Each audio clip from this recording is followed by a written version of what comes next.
It's Red Eye Radio. Gary McNamara and Eric Harley talk about everything from politics to social issues and news of the day.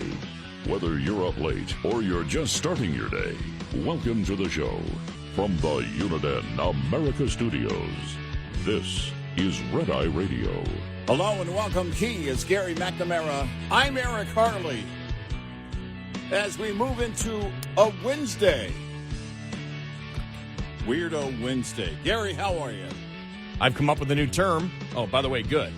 All right. Slob elitism. Yeah. Slob elitism. That's the new term. Thank you, Democrats. Yeah. Really appreciate it. Slob elitism.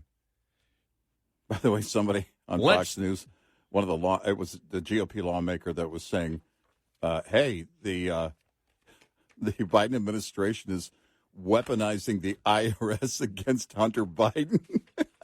If you look into the claims of Hunter Biden's lawyers, and I'm like, dude, thanks for listening to Red Eye Radio. Yeah, so slob chic. Slob chic, I like that. Yeah, I came up with that. Also, sloppy. Slovenly. Yeah. Well, the reason I say elitism is because you think about it, and it, slob and elitism normally wouldn't fit together. Right, but now they do. But it does here because it's like, okay, dress like slobs, but only we can dress like slobs. Right. And that's what makes that unique. We make it look cool. Seriously. You look like you just showed up for an outpatient As I forgot surgery. Which senator yesterday said, well, then the Supreme Court justices should all come in just, T-shirts. Well, there's no telling what they're wearing under the robes, actually. Sleeveless shirts, no robes anymore. Just do it. We should have none of this. Okay, yeah. Look, they could do the robes they want to use, like a Ric Flair wrestling robe or something, something shiny with a feather boa. Woo! I mean, everything is just out the window. And during the day yesterday, it seemed like all the left media was, why are they making such a big deal about it? I don't know why people are making such a big deal about it. If Trump had suggested that, look, I think in the Senate, they shouldn't have to wear. None of the senators should have to wear what they don't want to wear. Schumer would have lost his ever-loving mind. Well, and the thing is, too, for example, the senators don't have to, but their entire staff has to. Mm-hmm. Right. The interns have to. Yes. I mean, that's where the elitism comes in. Right. Why is that the case? Yeah, we talked about that the other day. The Democrats don't have any argument. Well, why do you guys care about it? Well, the Democrats care about it because only the elite senators and the Democratic senators that wish to dress slovenly, they are the only ones that get to do it. Their staff doesn't get to do it. What type of slob elitism is that? Right. I mean, if any of the female senators want to dress like Boebert, let them. She's in the House. I know that. I'm well aware of that for now. But really, then what are the rules for the House? Because remember, the Senate is the upper chamber. The upper chamber. I got a joke there, but we can't do it. They are the... Well, not anymore. They are the deliberative body. They are the ones. The not House. Anymore. The House is a bunch of crazy people just running all over the place, screaming and yelling because the House fondling each other in front of Beetlejuice. What has the world come to? Come on. Fondling each other in front of Beetlejuice. I just love you can't do that. The House is a bunch of children. We are the upper legislature. And by the way, for some reason, we accepted that. What? that the House was a bunch of renegades. You know, if you think about it, McCain wasn't a maverick. I mean, the left wanted him, to be the maverick. Did they ever say that about Jeff Flake? He's the new maverick. Yeah, no, he's not. But if you look at the House is filled with a lot of what the media, I guess, might call mavericks. Now, it's for a different reason. They called him a maverick because he didn't go along with his party a lot. But if you look at the behavior, it's kind of accepted that in the House, they're going to be a little wilder, they're going to be a little louder. Now, my question is, if you're setting this new standard on, actually, there's no standard. Someone wrote the other day, oh, great, we're lowering the bar. No, there is no bar anymore. Well, there's a bar, but everybody's drinking. Mm-hmm. Invite Nancy over and have her dance on the table. In second thought, don't. But I mean, what about behavior? What about, because this is where the Senate really set itself apart over the years. I didn't make the rule. I don't know why. I don't, it was, the House was more of the Wild West. And the Senate was, I never. I mean, it was, you would think everybody in the Senate was British. Well, no, it comes from the fact, I mean, really from the Founding Fathers on, the thought process was because the Congress is elected by very, very small representation from extremely small districts. So the fact is the culture, the ideas, the chance for more radicals to be in the House is greater than a statewide election. You're explaining based on logic. I'm talking about in modern terms of what the House, in the media really has become and how they portray it. So it's, this whole thing is, and think about, I don't know, there's over the last probably couple of decades at least, a few senators that are louder than others at times. But the fact of the matter is that if you're going to do away with the standard, then are you going to do away with the standard on behavior? Why not? Why not? We're so far past scorched earth.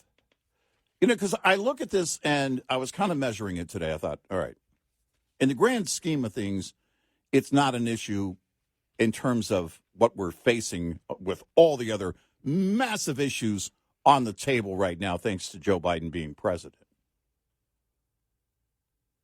But on the other hand, if you let this slide, what else will you let happen? Listen, he came in really drunk, but it's okay. Look, he voted. That's all we need him to do. Well, something. The other thing is, and I don't know if anybody's talked about this, they're treating Fetterman like he's a child. They're treating him like he has a disability that he's had since birth, that he is supposed to be coddled in a way, and that he has special needs to the extent, I don't have a problem with him having a screen to read from, based on his condition. I don't have a problem with that. Neither do I. But saying that you basically need to that this has anything to do, this is what they're getting at, really. That this has something to do with his special needs, and the fact of the matter is, it doesn't. It doesn't. Yeah, I've seen people with severe disabilities that every time they were in public, they were dressed. And whatever he's going through physically, he's either able to serve or not serve. But whatever he's going through, if he needs a little more assistance, then, if he's great. If he's a United States senator and they believe that a dress code is causing him mental problems, he should step down. He's a senator, for God's sakes, in the United States Senate. Yeah. If he can't meet that standard, yes. then what is next? If he's that fragile, then he needs to be out of the Senate. Yep. Because what is next? Well, he needs 4 days off. Now, we're okay with that part of it. He needs 4 days a week off. Well, let's give him 4 3/4 of a day off. Well, the thing is, why would you actually do, what is the purpose of doing this? And I started thinking, there is no respect from Democrats for the Senate. Mm-hmm. Democrats hate that the Senate even exists. They don't want the Senate. Mm-hmm. We've talked about this before. I mean, how many Democrats have called for the elimination of the Senate? They don't respect the institution. That's why it's very easy for Schumer to do something like this, to say, let's lower the standard of dress. But the interesting thing is, it's for Fetterman because nobody else except senators, everybody else has to pay attention to the dress code. Yeah. And so it's the fact that that Fetterman is so fragile, he is so mentally soft that we have to change the dress code so he can wear it. Think about this. A United States senator wearing a damn hoodie and gym shorts. Yeah. In Senate chambers. Right. I mean, it's the most, these are things that you would never think. I wouldn't go dressed like that to a restaurant. Neither would I. I'm not going to the grocery store like that. I might, if I'm at the beach, hop in my truck and, I, in fact, have been known to go fishing dressed that way. That's about it. If I'm going somewhere, I want to pay respect to the people around me that I'm with. Now, I may not wear a suit and tie, but if I'm going to a place that I know really calls for a suit and tie, I'm going to wear it. And if they called us and said, Eric and Gary, we need you to wear a suit and tie. We know there are no cameras in the room, but we need you to wear a suit and tie every night. Then I'd quit. I mean, I would do it.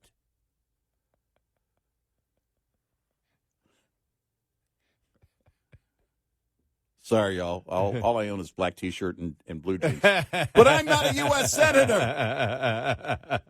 I'm just laughing. It's like what I liked was that would almost be, okay, let's get the guys to quit. There are no cameras. Nobody's in the building. Let's tell them, not just a 3-piece suit. They have to wear a tuxedo. Yeah. Exactly, yeah. A tuxedo. Every night a tuxedo is mandatory. Tie. You can't loosen the tie. Yeah, exactly. Yeah. Yeah. And it must be pressed. It must be a bow tie. Yes, exactly. Yes. Must have the bow tie. Well, there are some tuxedos that have long ties these days, so we might have to negotiate that through our agent. I just think bow ties look stupid. Call Paul. Paul, no. Yeah.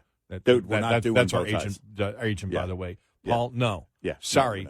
No, you go back to management and tell them, we're not going to wear a damn bow tie. We're not doing bow ties. And then they come back with not only bow ties, but red bow ties. We're not waiters. Although there wouldn't be anything wrong with being. By the way, if you're a waiter wearing a red bow tie, you're probably making bank. A Pee Wee Herman server. A Pee Wee Herman suit with a bow tie. Yeah, exactly. And you must ride your bikes to work. We're going to have to be dressed like butlers. But you think about it, and it's and the Democrats have no argument. That argument that I heard, from Democrats yesterday on social media, they were pounded for it. Well, why is it such a big deal? Well, it is to Schumer. Mm-hmm. Because Schumer's saying no dress code for the senators, but a dress code for everybody else. Right. So it's important to have to Schumer. He drew a line. To have proper decorum from everybody except Fetterman. Yep. Why? Because he must be so sensitive. We must treat him like a child because of his stroke. Well, if you have to treat him like a child because you're having discipline problems with him, then you need to tell him, you need to step down. You are not capable of being a U.S. senator. This is what the job requires. It requires, I've been asking the question, how do these people dress themselves every day? Well, when it comes to Fetterman, he doesn't. He doesn't. I got my answer. We don't have to. We'll just change the rules. Since he won't go along with the rules, we'll just change them. Slob elitism. Yeah.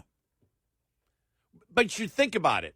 Well, we talked about this many, many times before. On every major issue, every single major issue, the Democrats and the Democrats in the Senate are a part of it, are attempting to make your life harder, to hurt the energy, economic, and national security of the United States. They're trying to hurt it. If your job is to destroy the institution of the country that you represent. Thank you for opening that door. Yes. Then that was my thought. I was thinking about exactly where I was going with it. Then you don't care. You don't respect the institution of the Senate if you don't respect the institution of the United States of America. Now, because when it comes to Chuck, that sunset is getting pretty close for him. And how long before we hear, well, do we really need a Senate from him? Right.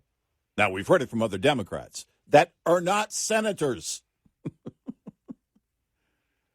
This is exactly where we are. Yeah, so exactly where we are. Start tearing down, basically go in and start tearing down, all the standards for it, and then say, okay, great. Do we really need a Senate? Well, that's has been purely a Democrat point. Yep. For the last 5 years, especially. Right. That the Senate, so they don't respect the country. Adam Schiff. They don't respect the country. They don't respect the people. They don't respect the institutions. Why respect the Senate? Dress like a slob. Adam Schiff goes to run for Dianne Feinstein's seat in California, and they start to pull the plug on the Senate. Sorry, Schiff, you don't get a job. It's just ridiculous. And this is exactly where the liberals are today. Yeah. We don't need any standards. The very basic standard of a dress code. Nah. We can now say safely without name calling the Democrats are a bunch of slobs. Yep. They are. 866-90 Red Eye. This preventative maintenance tip is brought to you by Hot Shot Secret, the country's #1 fastest growing oil and additive company. If you've been driving a diesel any length of time, you know diesel fuel quality can be an issue. There are U.S. standards that diesel fuel is supposed to meet, like cetane number, lubricity, aka wear protection, deposit control. But oftentimes the fuel at the pump falls short. Let's highlight diesel fuel's cetane number. In most states, the minimum a cetane number can be is 40. Through years of testing, Hot Shot Secret has found the average cetane number across the nation is between 42 to 45. And most modern engines are built and tuned to operate best with a cetane number closer to 50. This is why a premium additive is needed to keep cetane numbers up, to keep the engine operating at its best while helping with fuel economy and DPF regeneration cycles. Add Hot Shot Secret Everyday Diesel Treatment, a 6-in-1 fuel booster at every fill-up to keep cetane numbers in a premium range while also protecting your fuel system. Learn more about the science behind diesel fuel and Hot Shot Secret's Everyday Diesel Treatment at hotshotsecret.com. This report is brought to you by Shell Rotella. Shell Rotella, with advanced synthetic technology, is designed to help keep your rig running with more mileage and less maintenance. Coming up, more with Gary McNamara and Eric Harley. It's Red Eye Radio.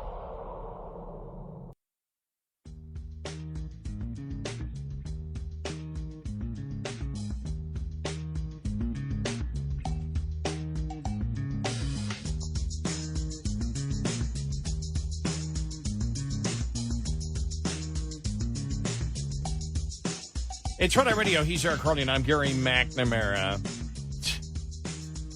Republicans ruining my golf game. I had in the schedule looked and said, next Thursday, maybe I can golf. Yeah, nope. No. Nope. Impeachment inquiry. Yep, let it begin. Oh, just, in fact, the day after the next GOP debate. Interesting. Yeah.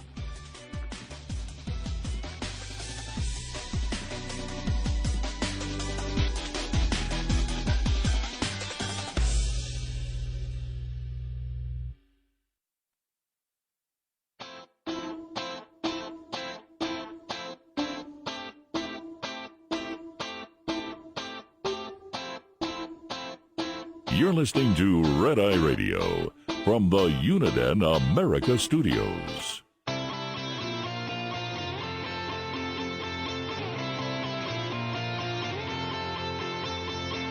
In Red-Eye Radio, he's Eric Carly, and I'm Gary McNamara. Good morning. Download our Red-Eye Radio app today and listen when and where you want if you cannot listen live overnight. Well, I've just happened to be reading Jeffrey Blehar's column in National Review on the slob elitism of the Democrats. Mm-hmm. And it's interesting because he talks about the fact that he doesn't own a suit. He said one of the reasons is because of the weight he gained during COVID.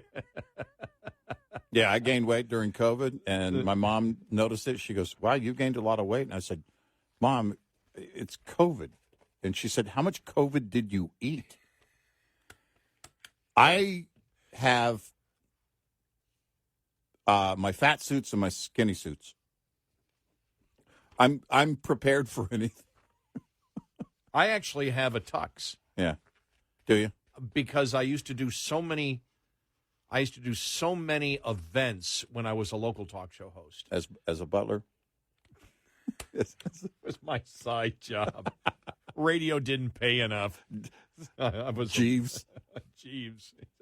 Oh, Jeeves. Jeeves McNamara. Oh, Jeeves. But I haven't worn it probably since 2004, 2005. Yeah. And I have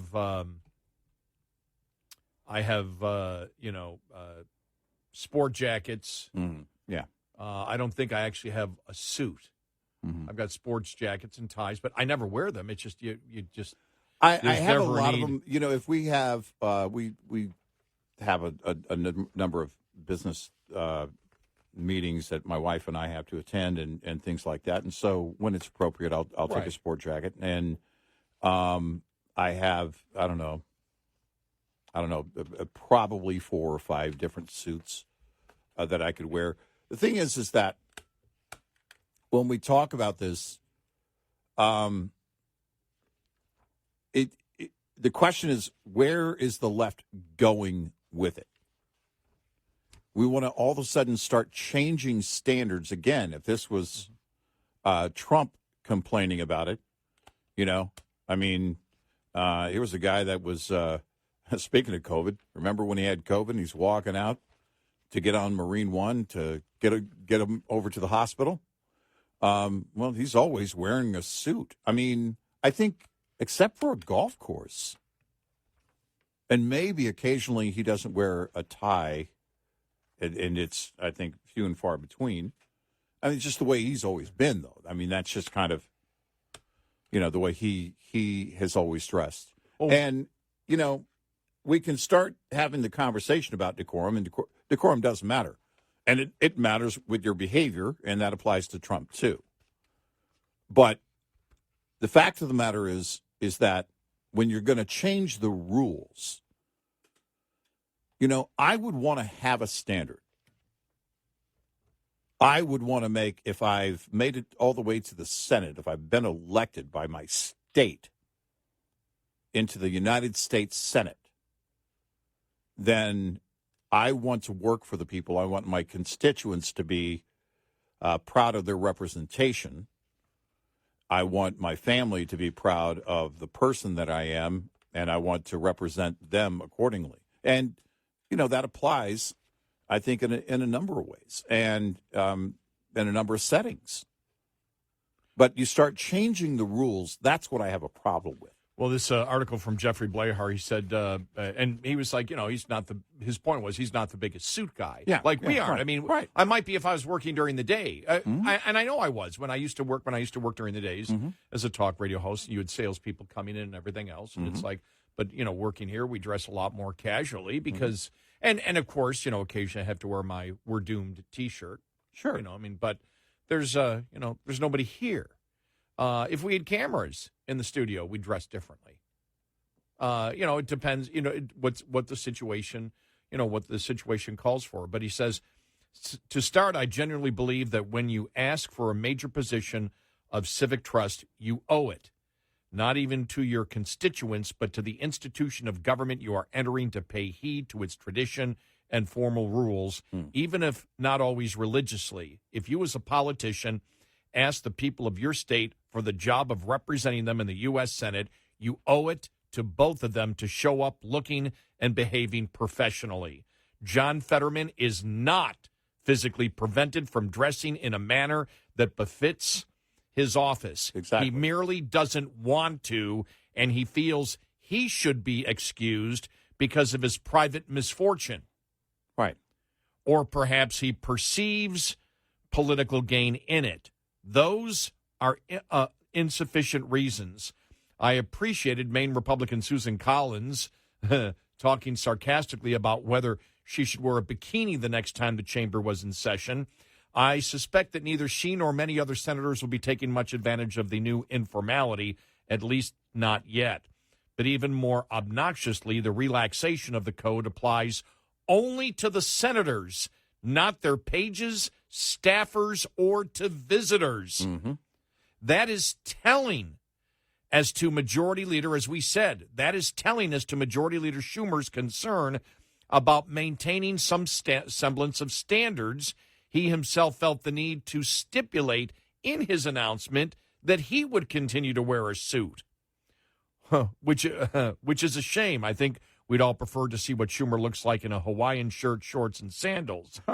But it's more than a little hypocritical, to say nothing of off-brand, for Democrats to reserve the privilege of slothful comfort during a working day on the taxpayer's dime exclusively to those of the senatorial rank, an admission that this is a change they'd like not to see extended to anyone else they themselves have to work with. Subordinates can now know their proper place with the business suit and ironic new badge of servitude within Schumer's chambers. Oh, wow. So here's the difference. Those who believe in a standard apply it to themselves, they apply it to their lives, and they live it. And it doesn't matter what the rule is. I have a friend, he's since passed, he passed earlier this year. Every time he went to a restaurant with his wife, it was a suit and tie. Every time. It didn't matter the restaurant. If he went to Chick-fil-A, he wore a suit and tie. So people have their standards. And, yeah, let's both hope and expect that Susan Collins not show up in a bikini. And you look at that, and by the way, Eric Harley shouldn't wear one either. Trust me, I tried. But these are the standards that people have. You better let people know that you weren't being serious on that one. What? Believe me, I tried to wear a bikini. If you don't know I'm joking by now, you really want me to explain a joke? Remember. Seriously? Remember, we're the ones that when the Germans bombed Pearl Harbor. Mm-hmm. No, I seriously tried to wear a bikini. And the whole thing is multiple times in public. And the thing is when you have that standard yourself, it demonstrates the type of person you are. The person standing out here will be the person that decides to relax their own standard, and that will be Fetterman. And then here it is, Rich Lowry's column yesterday. John Fetterman makes the U.S. Senate safe for disgraceful slobs. Mm-hmm. Wow. John Fetterman's Senate legacy is now set. He's the guy who made it possible to dress like a slob. Yeah. Well, here's the difference. Most of them won't dress like a slob. Only Fetterman will. And he'll stand out and look like the slob that he is. Oh, my God. There's business casual, then there's Fetterman's garb. It wouldn't be acceptable at many fraternity events around the country. Philadelphia Eagles fans dress more carefully on game days. Oh, yeah, sure. I was going to say, if you had a courtside seat, right, at an NBA game. Yep. If he showed up at almost any service or working class job in America dressed this way, they would send you home. His supervisor would give him a stern talking to and insist that he have more respect for himself, his colleagues, and his customers. I have a friend, a dear friend to this day, and we worked together in radio at one time. And we had a live remote, and it was on a Saturday afternoon at a huge furniture and appliance place. And we were doing this live remote. You know, you go out there, you tell your listeners you're on the air, and you do these breaks, what they call breaks at the commercial breaks, and say, hey, come on out and see me. I got free this and free that, and they have some great deals right now at this location. And he showed up, quite frankly, looking like Fetterman. And I said, well, you don't have much time. And he said, what? What do you mean? I said, well, we go on the air in 30 minutes, and you need to get dressed. So you better get home and get back. And it's, you know, there were a number of things in play. But you're going to have to, you know, and it was about setting your own standard. By the way, you know, when I was a kid, when I was a teenager, and I started this career as a teenager, I had to learn that very quickly myself, you know, and it was, all right, you can wear the T-shirt and jeans when you're on the air and there's no cameras around, but when you're going to go out and represent the station, get dressed. Right, exactly. He says, but as it happens, he's only a United States senator, so he can wear whatever he damn pleases. Yeah. When the history of the decline of American institutions is written, the jettisoning of the Senate dress code may not be more than a footnote, yet it will deserve mention. Well, again, it will stand out for him because I believe he'll be the only one to relax the standard, unless you have some of these other liberals that decide, well, we're going to dress down too so he doesn't stand out. Oh, man, I can't wait to see that. Please. Please, Elizabeth Warren, show up in a hoodie and basketball shorts. But that's how this will go.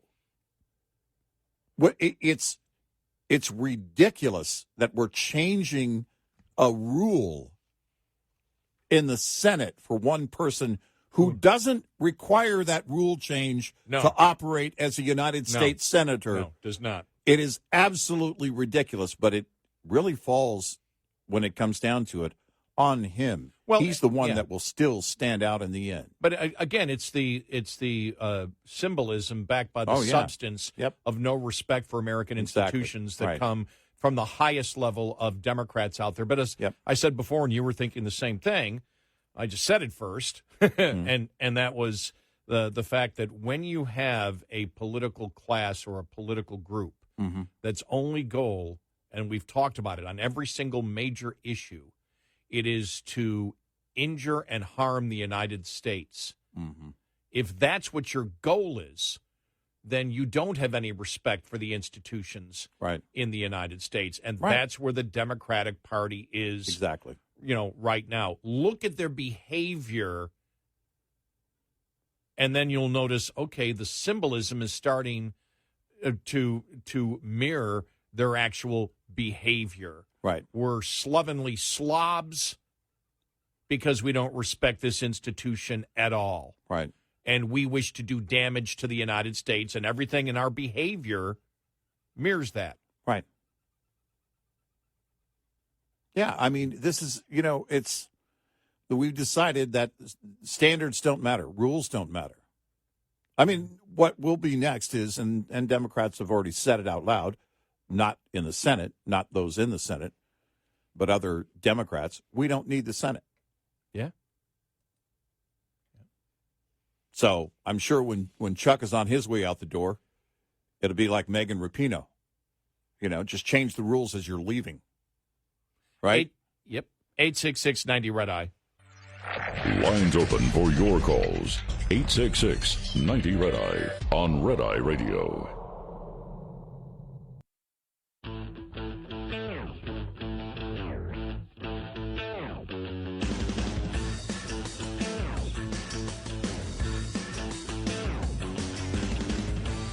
It's Red Eye Radio. He's Eric Hurley, and I'm Gary McNamara. Coming up following the top of the hour, impeachment inquiry begins next week.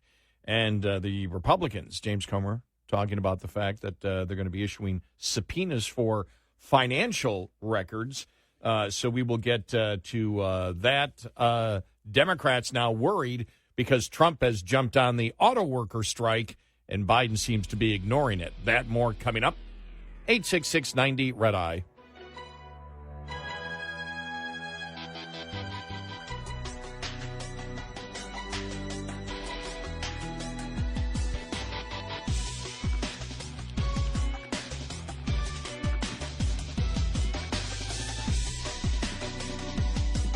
Top of the hour news is brought to you by House Products. Visit houseproducts.com. This is Red Eye Radio on Westwood One.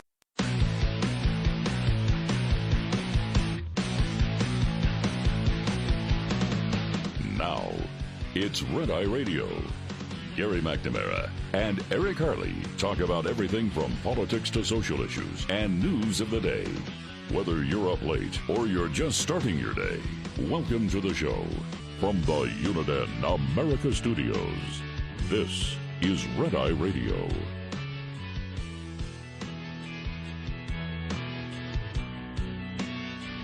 It's Red Eye Radio. He is Eric Harley, and I'm Gary McNamara. Good morning. How's everybody doing, huh? We got a little rain here. Got a lot of rain. Some really great lightning storm or lightning theater on the way in. Yeah, and heavy, heavy, heavy rain. I'm loving it. Luckily, the heavy rain came when I was within a mile here, and I wasn't on a major highway. Mm-hmm. So yeah, it was great. It wasn't as bad. Couple of interesting articles here. And I wonder, you're going to like my reasoning here. You see more each and every day that this is a Washington Post article. Anxiety ripples through the Democratic Party over Biden. You're seeing it more and more, really the last week. Yeah. It's been everywhere you go, and this is in liberal circles. Mm-hmm. And this, to me, actually had more of an impact when I saw this early last night, because the Washington Post did not put the article behind their paywall. A growing number of polls showing voters concerned about President Biden's age and energy. Democratic lawmakers have hesitated to offer full-throated endorsements of his running mate. Prominent commentators have ruminated on whether he should drop out of the presidential race. And it just goes on. I mean, nothing's really new in the article. It's just repeating everything over and over again. And I'm telling you, it's not his age. No. It's not his age. No, it isn't. Some of them are using the age thing because it's easy. No one's going to argue with you on that,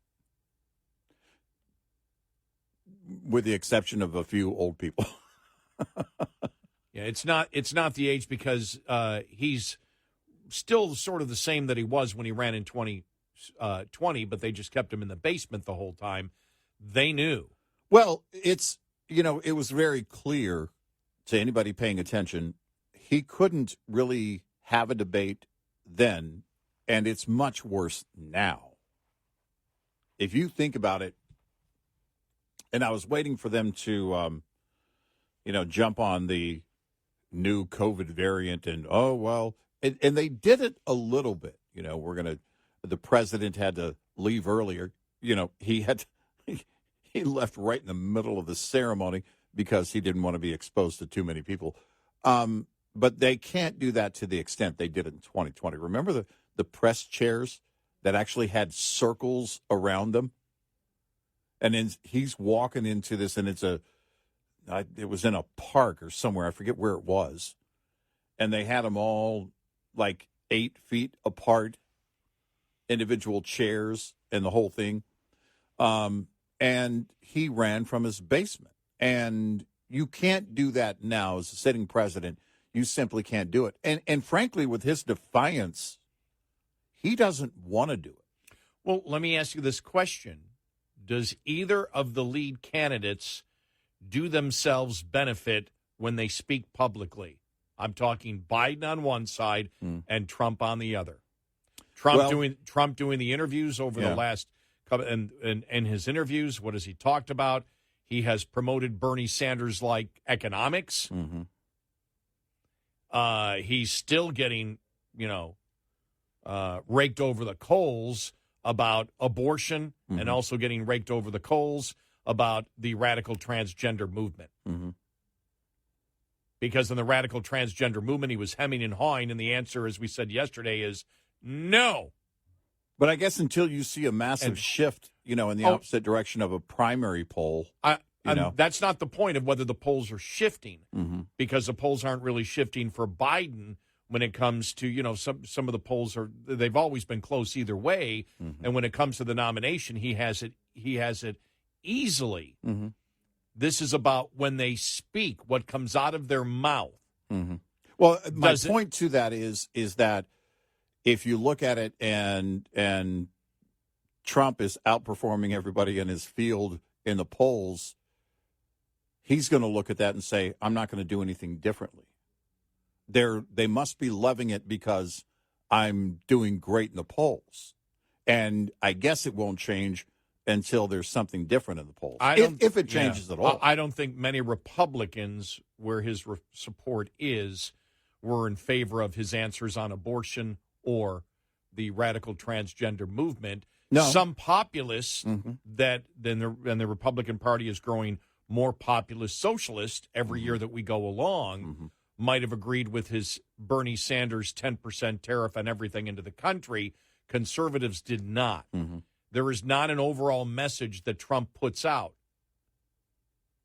that, on, for example, those things, and the two things in the culture wars are huge in the Republican Party, where Republicans agree with him. They may be sticking with him, but the fact is it smart politics to go out and promote what your party doesn't want to hear, even if they support you? Well, we wondered about, like, the internal polls with independents, right? In my mind, when we introduced that thought, was it earlier this week or last week? When we introduced that thought, are there some internal polls that are showing, look, you're gonna have to do something about this problem with independents? Right now, independents aren't on board. And if that is the case, I would also wonder, is there any concern about the states where there are open primaries? Now, open primaries, a lot of people will tell you it's a farce because liberals can stack the odds, and if they want Trump to be the nominee because they think he'll lose against anybody, then they can vote accordingly. But these are all questions as to whether or not, again, he's looking at internal polls, or whether he's just looking at the polls right now on the GOP side of it in the primary and saying, I'm crushing it and I don't need to change a thing until I'm not crushing it. I don't know. Yeah. And again, neither is related my point to the polls, because Biden still dominates, and Democrats believe he's a blithering idiot. Even Democrats understand that, and they're still supporting him on it. Well, they know he can't govern. My point, I guess, would be, when you get to the general election, do they both just decide, nah, we're not going to do anything? No, I think it's going to be a totally different game. I think, with Trump announcing he's not going to be on the stage again next week on Wednesday, and he's going to, be talking to union members instead. And we wondered, okay, well, how long do you think you can do that? He might think, well, I can go through the whole primary season without debating any other Republican. What's his message going to be?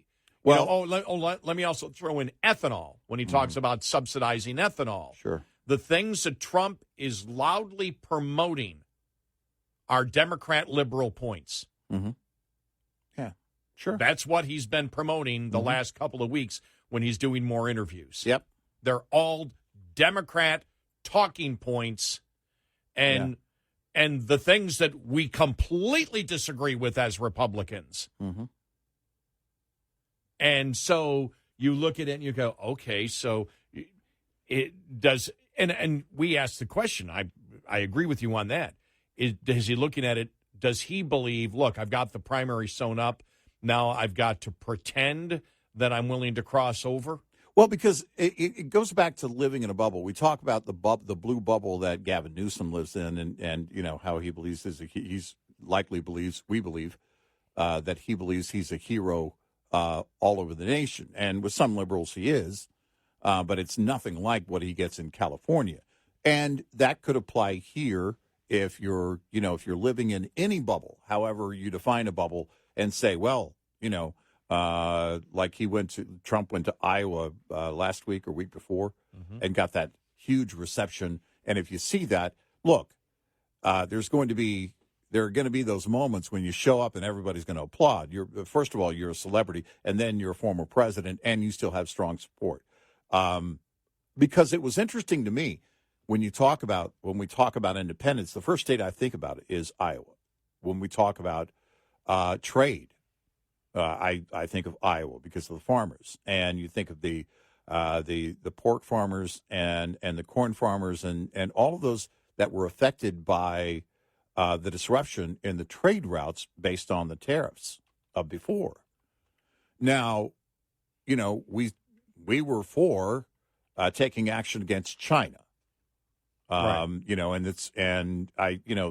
There are things that need to be done, and China needs to have a clear understanding of how the trade is going to work and what intellectual property rights actually mean. But aside from that, the farmers were hurting, and they were screaming, we don't want the government money. What we want is to reestablish trade routes. How much of that is a driver right now? Do they look at it and say, yeah, but the Democrats would kill us?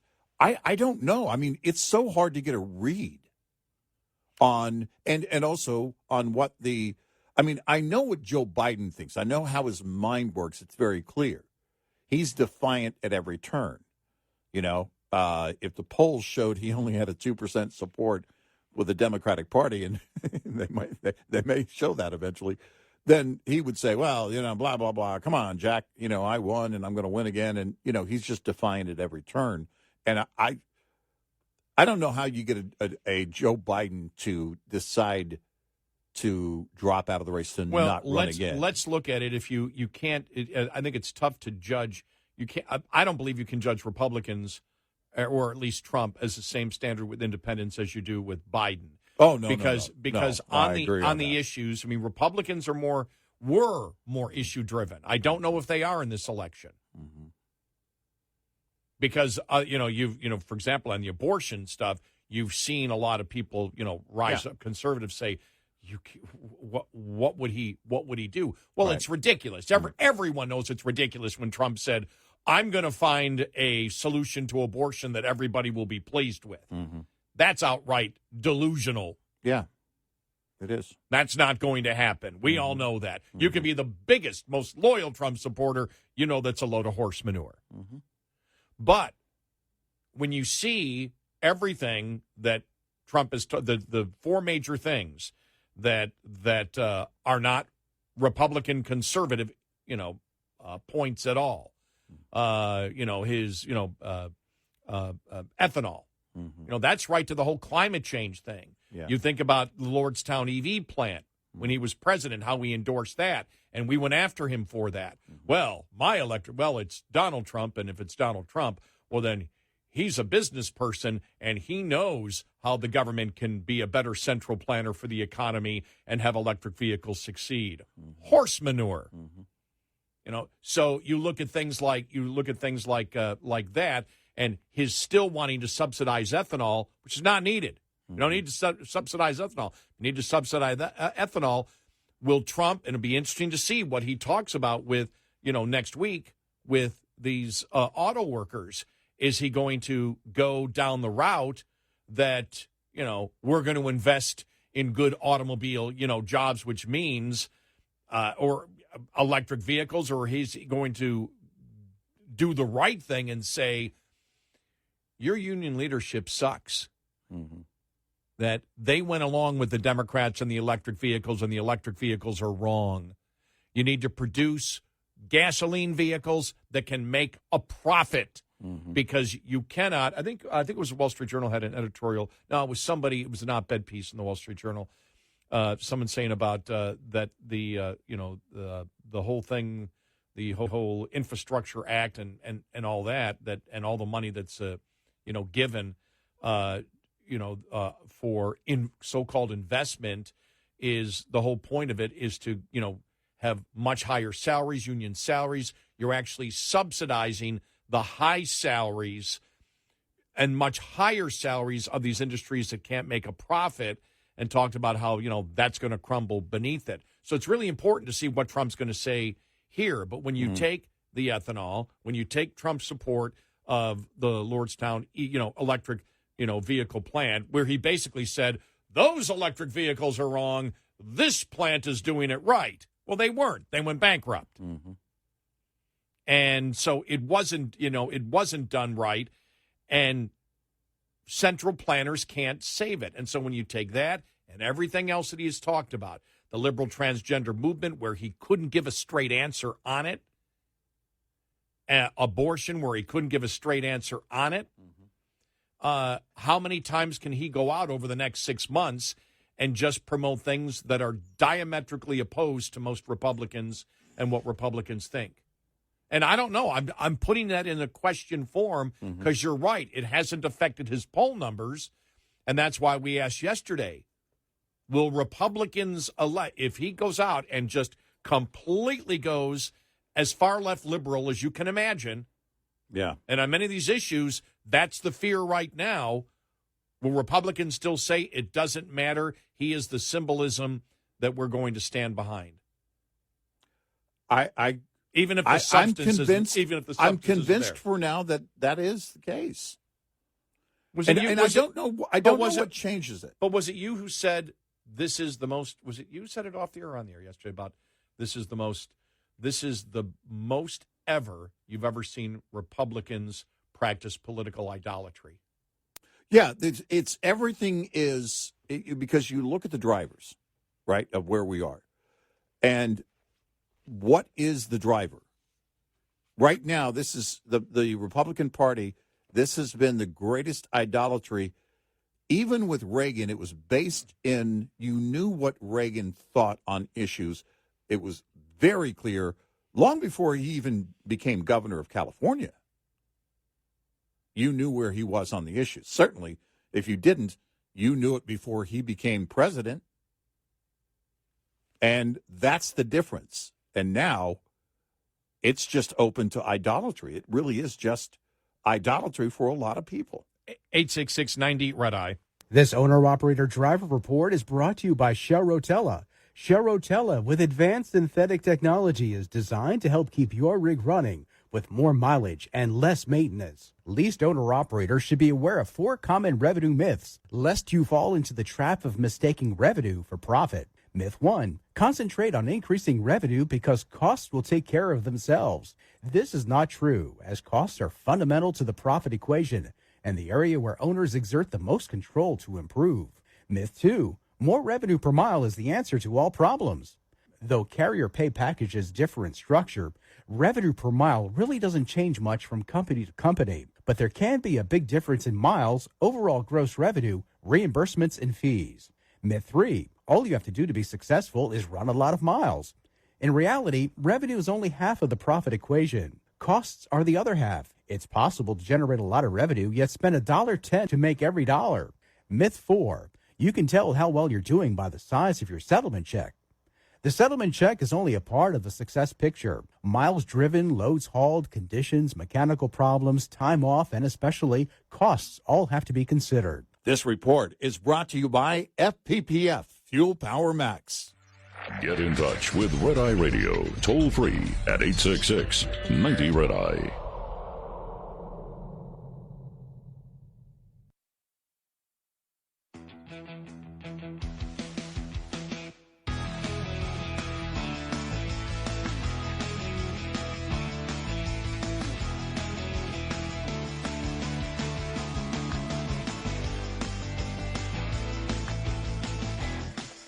It's Red Eye Radio. He's Eric Hurley, and I'm Gary McNamara. You know, when you look at again, and I don't know why Trump hemmed and hawed on the radical transgender movement, abortion,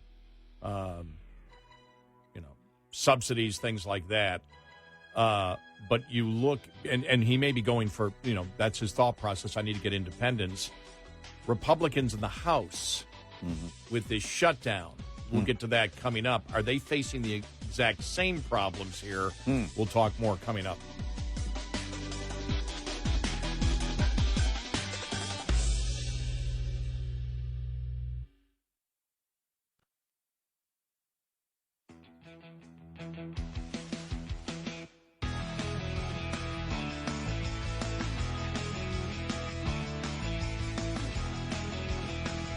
You're a threat to democracy if you don't download our app, Red Eye Radio. And he is Eric Hurley, and I'm Gary McNamara. Download our Red Eye Radio app today. Listen when and where you want. And so we're early, as we know, in a in the campaign. And so when you look at it, you wonder, okay, why is Trump saying the things that he is saying? I mean, is he looking to get independence? One of the things when you look at the House right now, and the fact that they can't come together on a spending bill, and some great points that were made. We understand why you have members of the conservative caucus that wish to cut. Yeah, sure. We understand that. Yeah. And they want to cut majorly, because that's what we've been proposing for the longest time. But the reality is you can't. Politically. Well, you can't politically because you don't have what it takes. If you're going to cut, you have to sort of do what happened last time, where you approve a bill and then you do it with McCarthy going up against the Senate. Yeah. You're going to get modest. It's all going to be modest. But you can't get anything done if you don't have the presidency and you don't have, the Senate. And you don't have more of a lead in the House. You only have a House by 4 votes. Right. And so you're limited into what you're going to do. So if you believe, I'm exaggerating here, we need to cut the budget by 20% and do it now. You're not going to get agreement on that because you're never going to get that. Yeah. You're never going to get that. And the American public wants cuts, but they want cuts they can't feel. That's the other reality that you have. Yeah, they always start with cut foreign aid. Cut everybody outside the U.S. Everybody but me. Everybody but the U.S. Start there. And so you have... what's going on right now is if Republicans can't come to an agreement, Republicans are blamed for the shutdown, and whoever causes the shutdown, Americans blame them. Mm-hmm. And the expectations of some in the conservative caucus as to what they believe they can cut is worth the discussion. Yeah, sure. Without question. And as we have said, the one failure of this Congress so far, as we said, is that when you go through this process of having the House for 2 years, that's when you have to go to the American public and market what your overall plan is and what you're trying to do now. And the communication from the House has not been great. Yeah. And it hasn't been great because it hasn't been consistent. And so you have all this infighting, and if the infighting causes the shutdown inside the Republican Party, Republicans are blamed for the shutdown.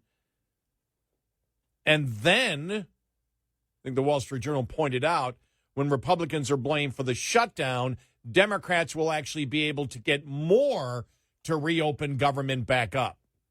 Yeah. Because we've seen it before happen. Right. And that's the problem that you have, and that comes with the independent. The same thing that Trump is probably dealing with in his mind. because we asked a question the other day. Is it to the point? Is Trump promoting these things that are absolutely liberal? Absolutely liberal concepts. And on the culture wars, especially, you're like, whoa. Is he doing it because his belief is, with his advisors, I've got the nomination, but I can't win the general election. And so I've got to move to the center. Yeah, right. Because you have Republicans right now. I mean, it was you saw it on social media that feel betrayed because he did his job when it comes to the Supreme Court justices. Mm-hmm. And so it's like, why do you have to go with this? Because you can say this, he could have said it in a different way on abortion. He could have simply said the Supreme Court made the decision. Right now it's in the hands of the states. Yeah. The states will get to do what they want, and you leave it at that and you move on. Mm-hmm. But when he said that, what DeSantis did was horrible, you're not going to win that with Republican conservatives. Republican populist, you may. Well, he's the one, and we said this from the beginning. He's the one candidate on the GOP stage right now, especially right now, that can pretend the others don't exist. And I don't mean literally on the debate stage. I mean in the field. All he needs to do is talk about his presidency and the things he wants to do going forward. Who was it? Was it Victor Davis Hanson yesterday that was talking about, the three choices of where he could go and how he could campaign. And really, if you think about it, in 2016, and we mentioned this after playing some audio from Mr. Hanson, the tactic in 2016 was about, these are the things I want to get done. And if you don't make it about you and you make it about those things, even on election night, and most people didn't see his victory speech on election night, he used the word we several times, and we made note of that. Yeah, we did. And we said, that's important. That's what you want. And, so then you look at 2020 and the fallout after 2020 and the whole thing. And quite frankly, the best tactic would be go back to your 2016 strategy of these are the things we did not get accomplished that we need to get accomplished. It's clear now we need that wall. It's clear. I mean, my gosh, you might get Mayor Adams' endorsement on the wall. But you can look at, by comparison, you can look at things on so many levels. Look, we got taxes down. We got energy, ramped up. We were producing a lot of energy. We're going to go back to that. I'm going to work with Congress to make some things permanent when it comes to energy, long-term, real goals as a nation, and set that policy in place with help from my colleagues in Congress and blah, blah, blah. Those are the things that I think people want to hear. It's not, there's a lot that you can just point to and say, oh, my gosh, look at how bad Biden is. But also, they want you to take that football and run across into the end zone with it. And that's something that he was able to do in 2016. And I think that's what people are I think a lot of people, this is the thing with idolatry. Remember, with Hope and Change, people applied their own thing to it, right? Well, it's not exactly the same, because there are things that, again, Trump did as president that were good things and benefited people greatly. No, because he won. I didn't sense idolatry at all in 2016. In 2016, it wasn't the case. It was the fact, and we had said this. I think it was September, and I believe I said it in September of 2015. Yeah. Where the media was like, why do they love him so much? Right. And I said, because he wishes to put Americans first. That's his goal. Whether I agreed with whether what he actually wanted to do would work. Right. And as we know, when he actually got into political office, he might have bragged. For example, we've always talked about USMCA. I'm going to get rid of NAFTA. We're getting rid of NAFTA. Not really. Didn't really get rid of NAFTA. And I'm glad he didn't. Right. And he was very much more protectionist, as he was running. And some of the things that, he completely changed in a period of 6 months from 2015 to 2016. You remember on, that the whole squad was based, not the squad, good God. The swamp. the swamp was based on Republicans who wouldn't cut. Yeah. 6 months later, you had Trump, in the spring of 2016 talking about the fact that we should be paying, 50 cents on a dollar, on our debt. And it was like, you can't do that. And he was pushing it. Well, yes, I can. And I remember we were saying on the air, and you had people calling, yes, he can do that because he's Trump. That's where the political idolatry came in. Things that were impossible, where people would back it, where Trump came in and said, something, we need to borrow trillions upon trillions of dollars for our infrastructure because interest rates are low right now. Well, and we went, no, and that's where the political idolatry, people would say, no, Trump is right because he's no, you're not going to spend trillions of we saw what happened right now with Democrats when they did that. It didn't work. And whatever the interest rate was then, you're not paying the principal off. And so you're going to be paying higher interest rates, as you see right now on the budget down the road. But those were things where he changed 180 degrees, in that time. I don't know necessarily why, because I don't think he needed to do that when he came out and said those things about the budget, but he did. Yeah. But people forget about the fact that, and I said it in September of 2015, that the American public believes they believe, the people that support him, he loves us. He cares about us first. That's what he wants. He's making that clear, that it's about, and Make America First is what that was about. Well, and America the whole First is what that was Make about. America Great Again, was founded on that, and the left, tried to make it about racism, and racism and bigotry and everything else. It was about economics. It was clearly about economics, and but I think the problem is idolatry has a way of then applying thoughts in people's heads, where. Okay, there are things with Trump, it's based on how he campaigned in 2016 and things he did as president. With Obama, it was very different because it was based on nothing. It was based on two words, hope and change. It was like, well, no, he's going to pay my car payment. He's going to send me a check. He's going to do all these things. I'm pretty sure we're going to take a painting class together. It was all of these things, that were just, and it really was bizarre. It was... I think that was the beginning of legalization, if I'm not mistaken. But weed, not mushrooms, and those. But what I would say is, you can leverage that with your base. You're really not worried about your base. Your base seems to be there, but if you take that. Then, and it clearly is based on the things that you promoted in 2016 and things you did as president.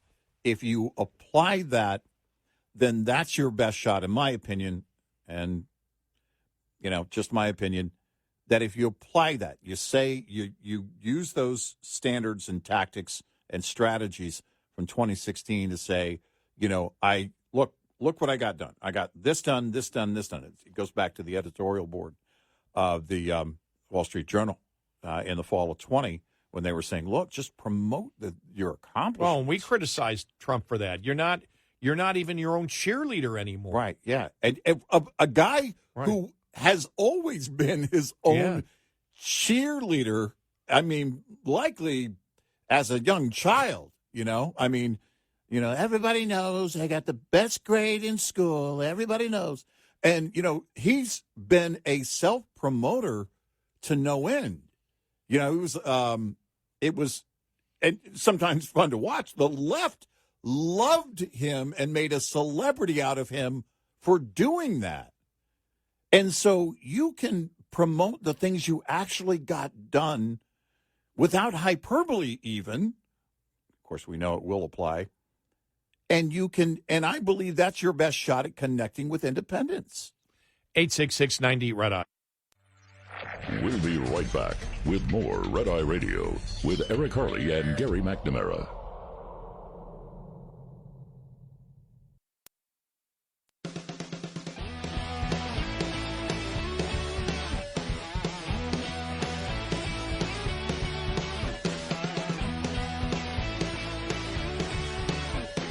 It's Red Eye Radio. He's Eric Harley, and I'm Gary McNamara. The impeachment inquiry starts next week. A whole bunch of things to talk about there. We have I don't think we really talked about it much this week. The impeachment inquiry? Yeah. No, not really, because it had kind of gone silent. We were just waiting for the beginning. But, yeah, now it's going to start a week from tomorrow, next Thursday. So, which will be a day after the next GOP primary debate. Yeah, I don't know what they're going to do. I don't know if it's going to be televised. I don't know if if there's going to be witnesses. They haven't really talked about that. Right. Is it a lot of, on that first day, a lot of procedural items? Right. I guess we'll see.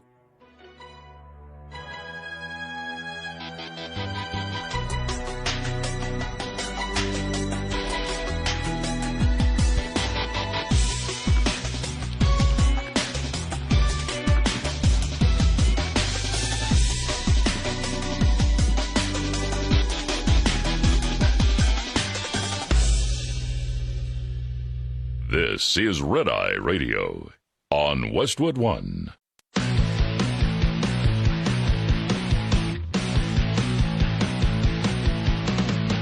Now, it's Red Eye Radio. Gary McNamara and Eric Harley talk about everything from politics to social issues and news of the day. Whether you're up late or you're just starting your day, welcome to the show.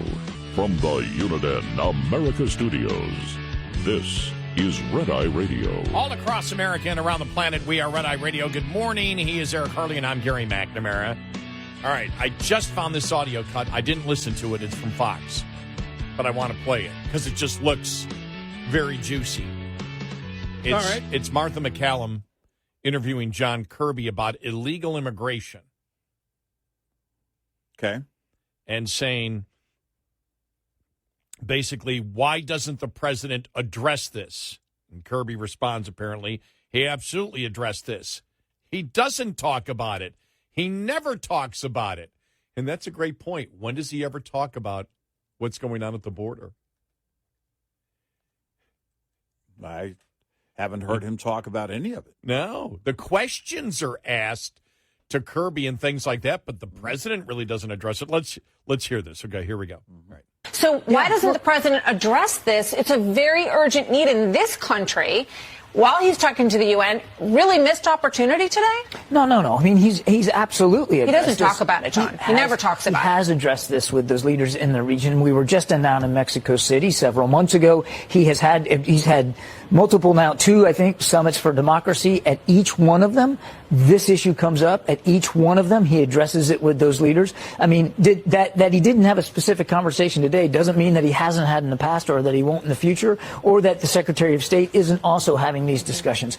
All these leaders realize, Martha, that it is a regional problem. It's not just because of one country's politics or one country's economics. There are just simply more people on the move, and there's a lot of reasons for that. Famine, drought, political instability, such as what you see in Venezuela. People have lots of reasons for being on the move. 89% of these people don't have asylum. They don't have a legitimate asylum claim. Which is why he has worked so hard in the region to develop these centers around several countries where people can apply for legal pathways to come in. That's great. It's not working. And it's why we bolstered, as much as we can, we bolstered security at the border to try to deter What a bull. That was horrible. But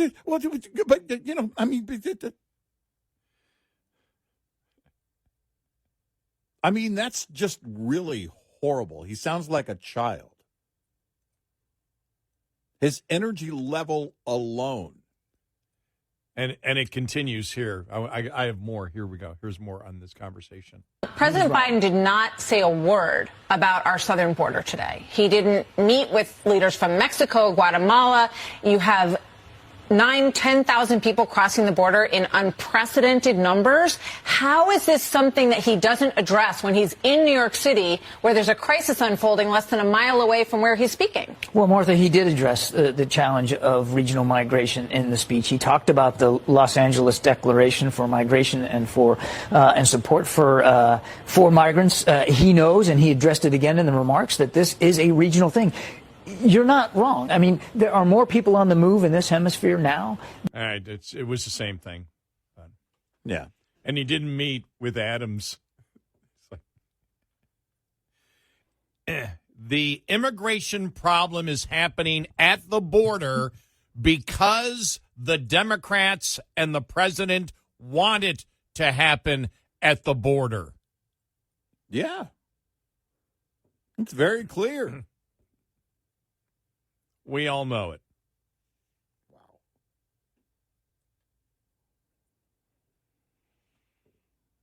Yeah, it's when you look at it honestly, I guess this is exactly what you should expect from anybody who's going to speak for this president. They know a couple of things. They know, first of all, you can't let him out there off script. You can't let him out there on script. You put him in front of a prompter, he squints and then he just starts talking on his own. It's actually a lot worse than an SNL skit. And that you can't, you couldn't write this. It's so bad. And it's very cringeworthy. It's very cringe every time he speaks. Him talking about the border? No, not going to happen. I mean, we talked about with like Karine Jean-Pierre. I'm confident that they picked Karine Jean-Pierre and now Kirby. I don't know what the word.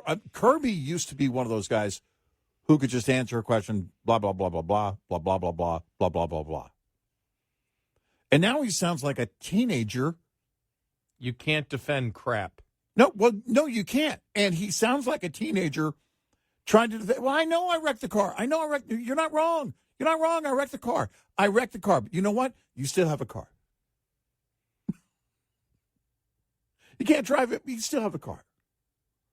I mean, it's like listening to a teenager. Well, the thing is, all the networks run, even CNN. I mean, the problem, as they're calling it, El Paso being on the cusp of a third wave of illegal immigrants hitting the border again. Right. They stopped at one of the bridges, or they stopped the cargo processing yesterday. Yep. Let's hear. This is CNN on it. So I mean, that's why it's such a huge issue.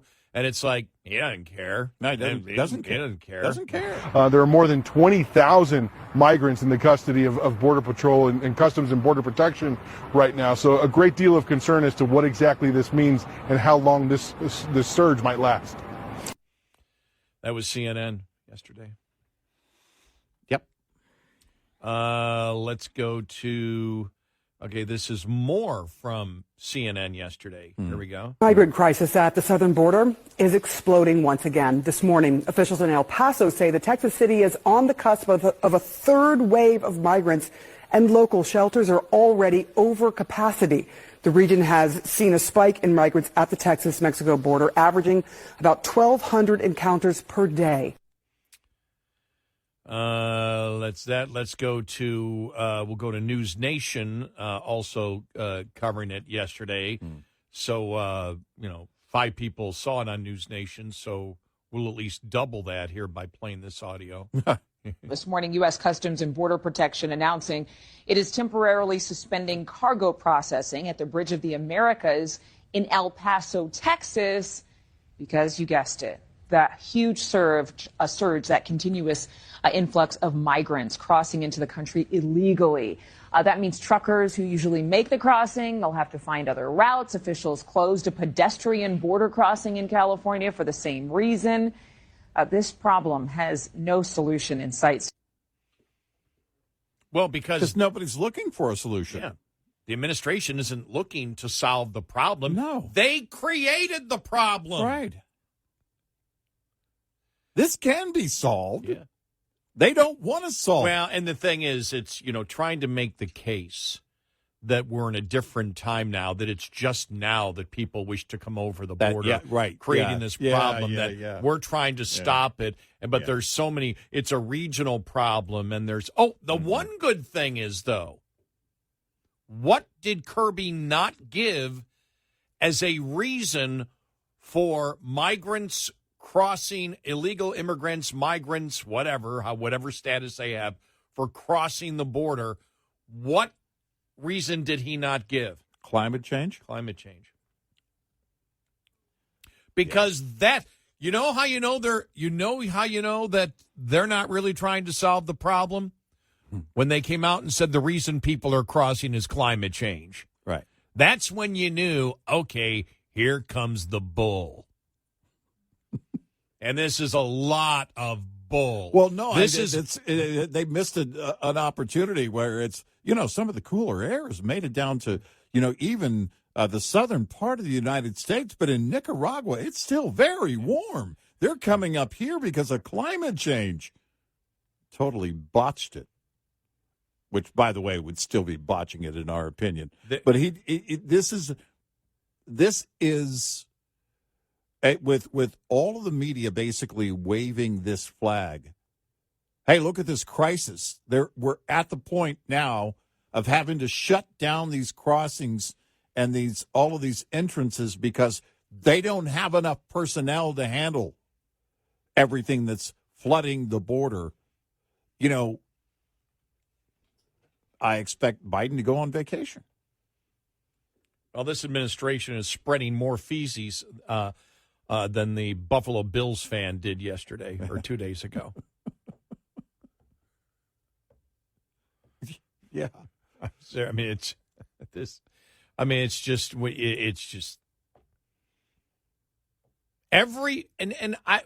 America, wake up. Every problem we have today is because of the people that we've put in elective office. Yep. They've caused it. The choice. They don't now. Where's the Republicans out there yesterday? With this all happening, why isn't there a consistent message all the time? We always talk about using slogans because slogans can be. There's nothing wrong with symbolism if it's backed up with the substance of your ideas. Right. Mm-hmm. And so where the Republicans should be consistently saying, as we say here on Red Eye, look, they've got, over a period of 4 years, they've got billions of dollars to spend on marketing and using it effectively. We can't solve the situation on the border because the Biden administration created it. Yeah.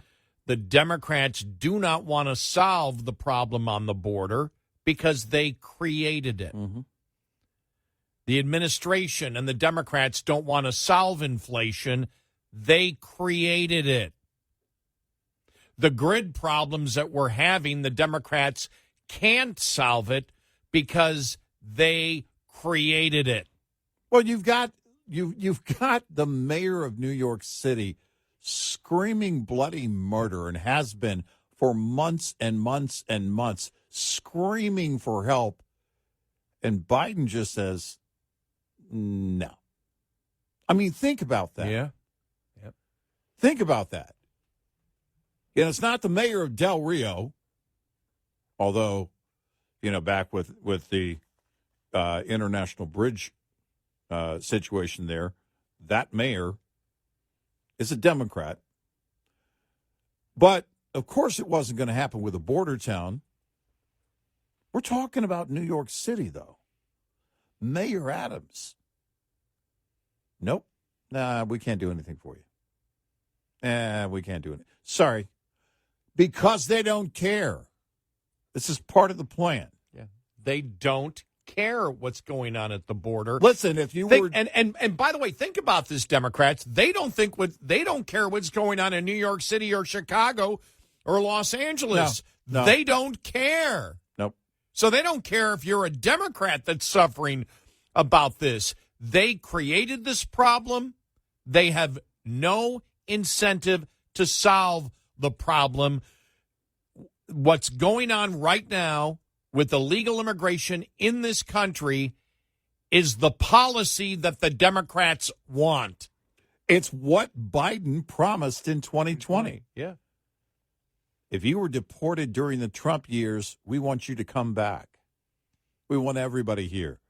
They show up in massive numbers telling the media, well, they told us to come back. They told us to come here.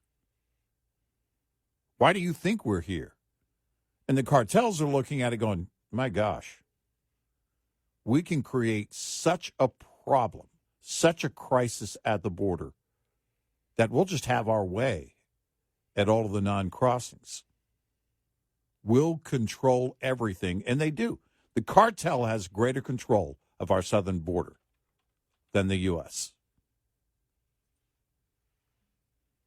And that's a result of policy. Officially, it is policy that the cartel gets to have their way. We have the ability to undo that, to change that, but we don't. Biden's not going to because he was elected after telling them, come here, come back. If you were deported, we want you to come back. We welcome everybody. We're not going to build a wall. We're going to build a bridge. And here we are. Yeah. It's all happening because this is what they want. Yep. And I wonder why. I would have, I would have said, look, the red-eye guys are really good at slogans. When they come up with a slogan, let's start using it. Seriously. Because that's what I would say. That's what I'd be doing if I was a Republican. I'd say we need to get this message out over and over again, and we need to make the case that, look, traditionally Americans are concerned and they want to vote for the political party that will solve the problems that we have. Mm-hmm. We're in a unique position today, and the unique position is people wonder, why can't the Democrats solve the problems? Well, Democrats can't solve the problems because now we've been electing people that create the problems. Right. So they have no incentive to solve the problems. And as long as Americans are willing to accept paying their tax dollars for the government to make their lives harder, less secure, fewer police, fewer jobs, fewer union jobs, destroying the manufacturing base, not going after our own natural resources and begging our enemies to help us, as long as that's the kind of country that we have, because that's the people that are being elected, the problems can't be solved, because everything that you see right now is what the Democratic Party wants. Mm-hmm. Otherwise, they wouldn't be doing it. 866-90-RED-EYE. Coming up, more with Gary McNamara and Eric Harley. It's Red Eye Radio.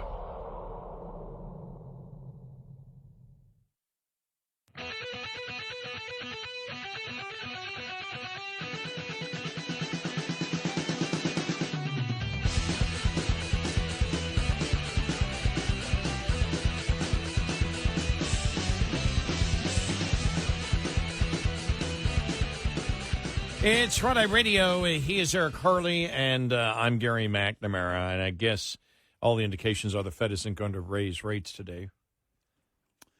Yeah. When you get into the and I really wonder what they're looking at for inflation, because we'll get inflation numbers, for September, in about a month. Then you start getting into the heart of the political season. Once you start getting up there toward, the 30-year mortgage again is inching up even further. But you've got interest rates, key interest rate, or the average 30-year mortgage rate could be close to 8% by the time you get into 2024. I did see an analyst saying, well, maybe now's the time to I guess you hope against hope. You start reversing interest rates. I don't think that's going to happen because core inflation is still on the rise. And I think right now they're trying to play that political balancing act of how far do we go with it. But I'm guessing we'll see a 0.25 point increase sometime between now and the end of the year. I could be wrong. You're looking at, there's a headline, home building collapses as market struggles. Yeah. See home building down 23% in the Northeast. Right. 9% in the South, but 23% in the Northeast. Yeah. Wow. You know, the money, the mortgage money is very expensive now, like compared to where we were just a few years ago. You think about it, we've talked about this before. There's a difference between going from, 8 to 10% up to 12% and going from, 0 or close to 0, at one point, then all the way up to now close to 8%, right? Or even 3% and 8%. That's a huge jump.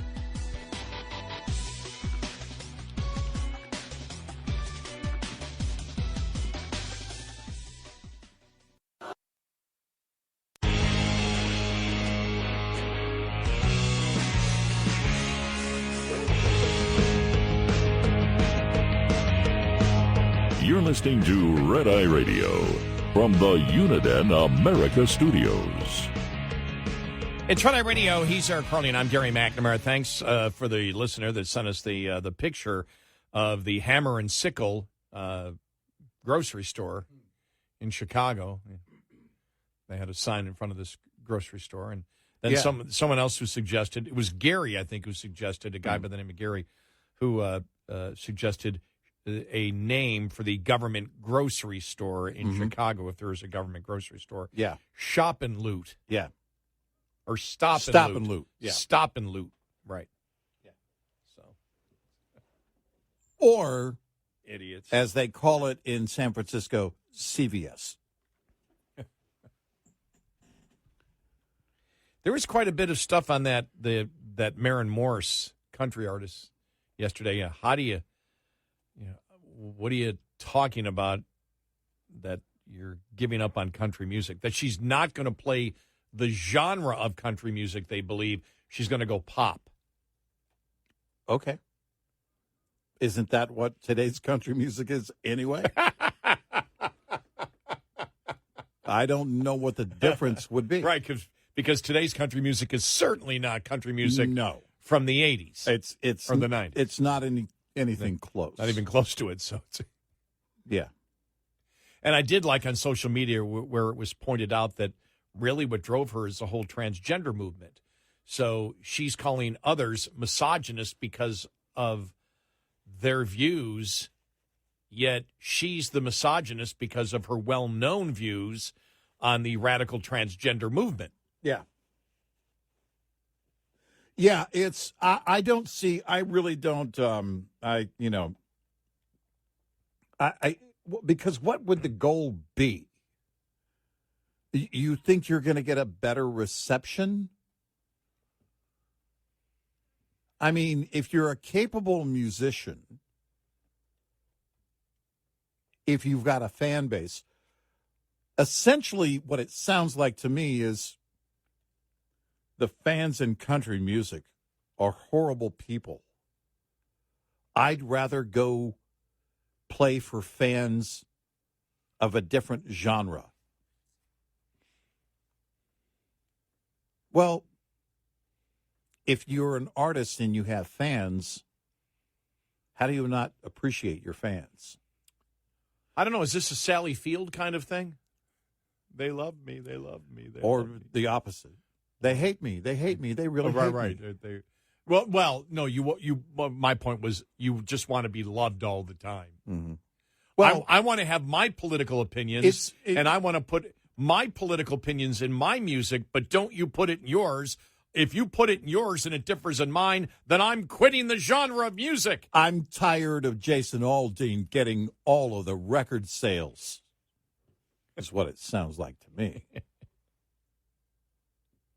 Jealousy.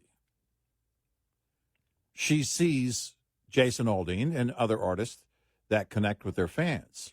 Well, should women really be playing country music, or should men take it over completely? Well, I don't know. If you were to ask back in the day, Tammy Wynette, she would say, stand by your man. And since the radical transgender movement is being one of the huge thrusts is men playing women's sports, then I think maybe she's just capitulating that men should only be playing country music. Yeah. I guess. Well, the thing is, too, It's is confusing to be a liberal, doesn't it? But when you make this declaration, right, that I'm leaving the genre. Well, now everybody's waiting. Go, okay, well, which genre are you going to float into? Because you've got to be a good artist. It doesn't matter. You've got to be a good artist. I'm not saying she's not talented, but there's how receptive an audience might be depends on your presentation. Pat Boone did a metal album. It made the news, but his fan base was like, what's that noise? If you come out, look, there's not, as I point out, there's not much of a difference. But did her publicist, agent, and label and everyone say, look, we're going to have to make an announcement that we're looking for ads on pop radio. We're not looking for ads when an ad is when they add an artist's record. If there's a new record, they put it in rotation. They play it on the air. We're going to go for ads on top 40 stations, on pop stations. That could be the case. But it's still, the reason behind it still, to me, reeks of jealousy. Jason Aldean is connecting with his fans in a real way. And people like him often do. And it doesn't matter what I think of Jason Aldean or what I think of her or what I think of anybody else's music. It's what the fans think. It's like comedians in cars getting coffee. Brian Regan's been on twice, but on one of them, they were talking, Jerry Seinfeld and Brian Regan talking about critics who write about comics. Well, yeah, but the decision's already been made. I told the joke, and the audience laughed. It's already done. It's already done. There's already been a judgment. Right. And that's the judgment. You can say back in the day, a lot of people had an issue in country music, had an issue with Garth Brooks. And it's like, well, he's doing something right. He's got a fan base. It's between him and his fans. It's with any artist. But I don't get when you say, well, I'm leaving the genre, because in part you are saying, you guys suck. They're the ones that bought your records or listened to you on the radio or streamed your songs on Spotify. They're the ones that help build you.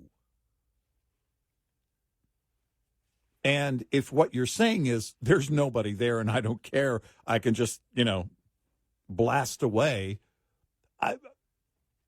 I was led to believe she had a fan base. I don't know. I can't measure it. I don't know. Me too. I don't know what she draws when she goes, but, plays live. The thing is that if she's run out of a fan base, then it would make sense. Look, there's no fans here. I got to try something else. And, that's interesting, but it reeks of jealousy. And it's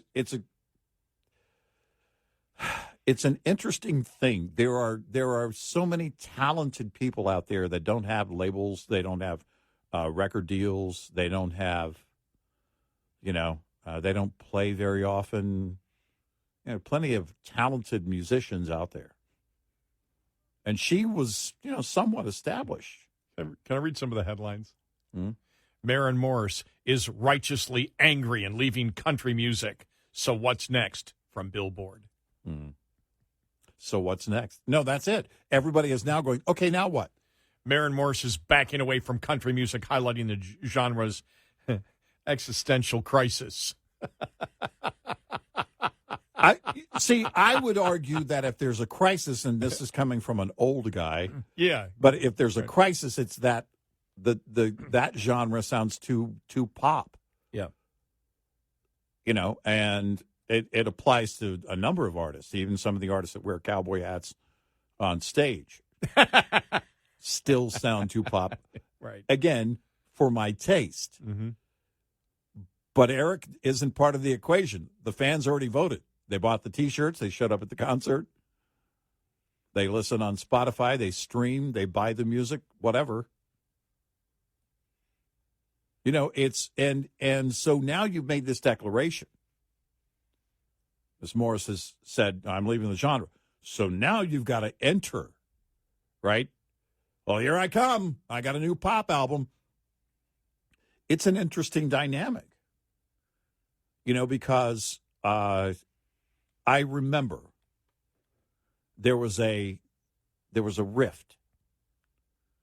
You remember the movie Con Air with Nicolas Cage?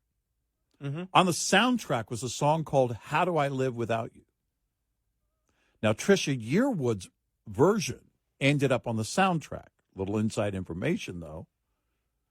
Leanne Rimes also had a version of that, and Disney said she was too young. They didn't feel like it was appropriate for her to be singing. By the way, this is how much Disney has changed over the years. They didn't think it was appropriate, and I think she was 16, maybe 17 at the time, for her to be singing about, this long-term relationship, right? And so her version did not make the cut. Well, her dad was managing her. Wilbur Rimes was managing her at the time, and he said, and told someone very close to me at the time, we're going to push this out onto pop radio, and it's going to be the biggest hit. And guess what? It was. It went to the adult contemporary charts and went to number one, and it was huge.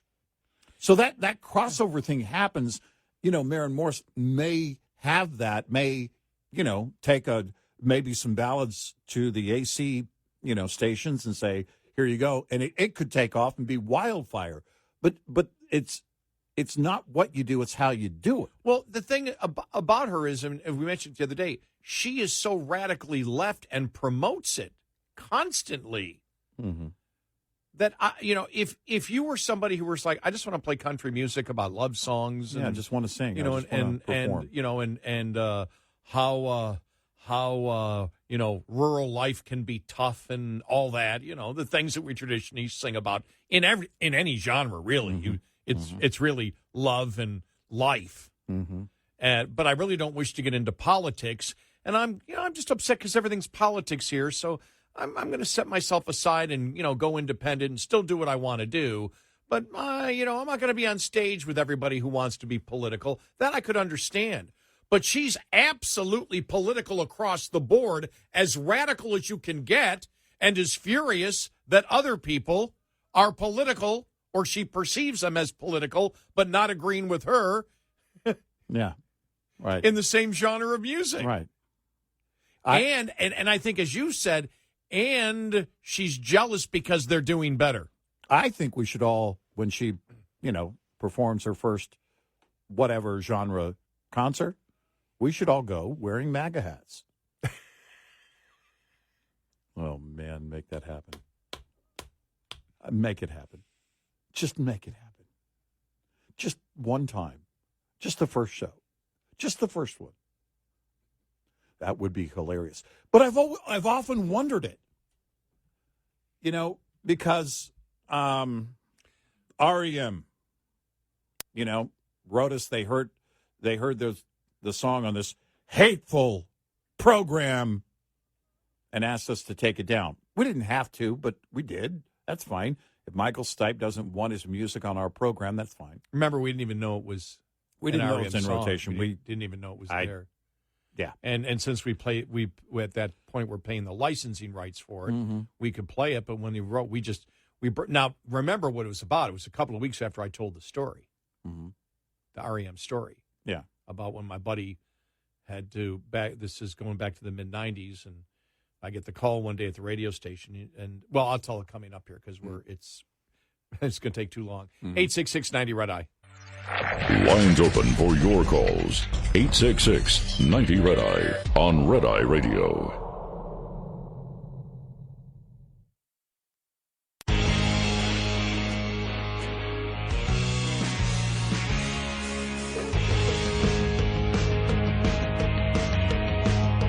It's Red Eye Radio. He's Eric Carly, and I'm Gary McNamara. Very quickly, the country singer-songwriter Ward Davis, who's actually probably better known as being a songwriter. He's written songs for everyone. I just looked at the list. He just said, because I don't mean to be ugly here, but how can you get out of country music when you were really never a country music artist? Yeah, right. Tamara Well, Norris. that's saying, especially the last few albums, because she's been pop for the longest time. It really isn't country. Right, yeah.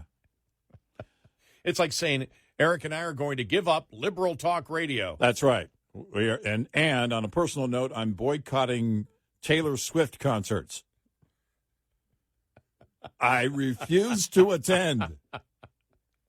It's like, and I'm joining you on that. That's right. I'm giving up broccoli. I'm boycotting broccoli from here on out. That's the sacrifice I'm willing to make. I'm just going to walk away from broccoli. I'm going to do it. Watch me. What a sacrifice.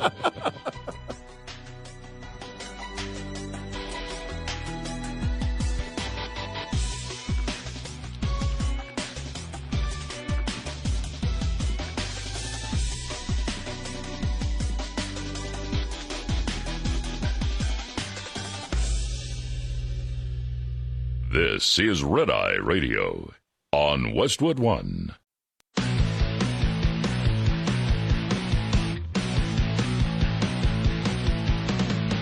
Now, it's Red Eye Radio.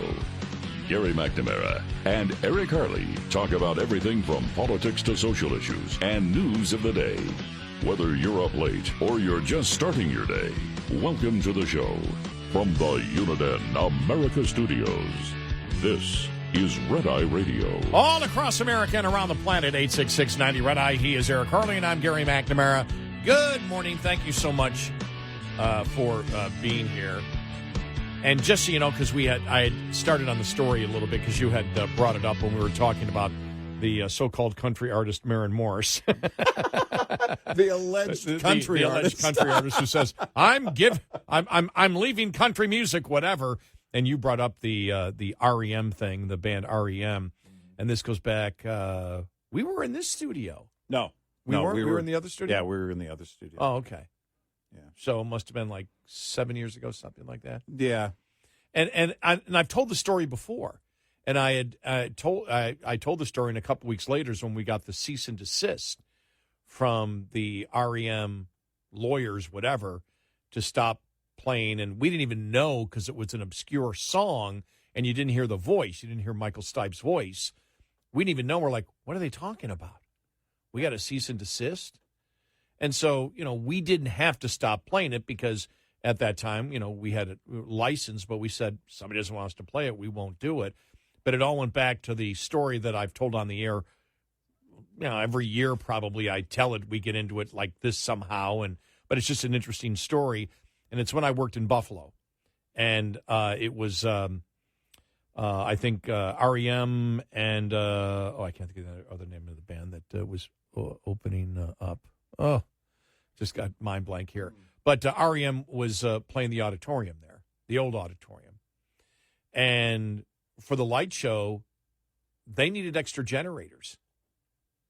And so my buddy Jeff, who, sold and rented, did whatever, electric generators. He worked for Caterpillar at the time.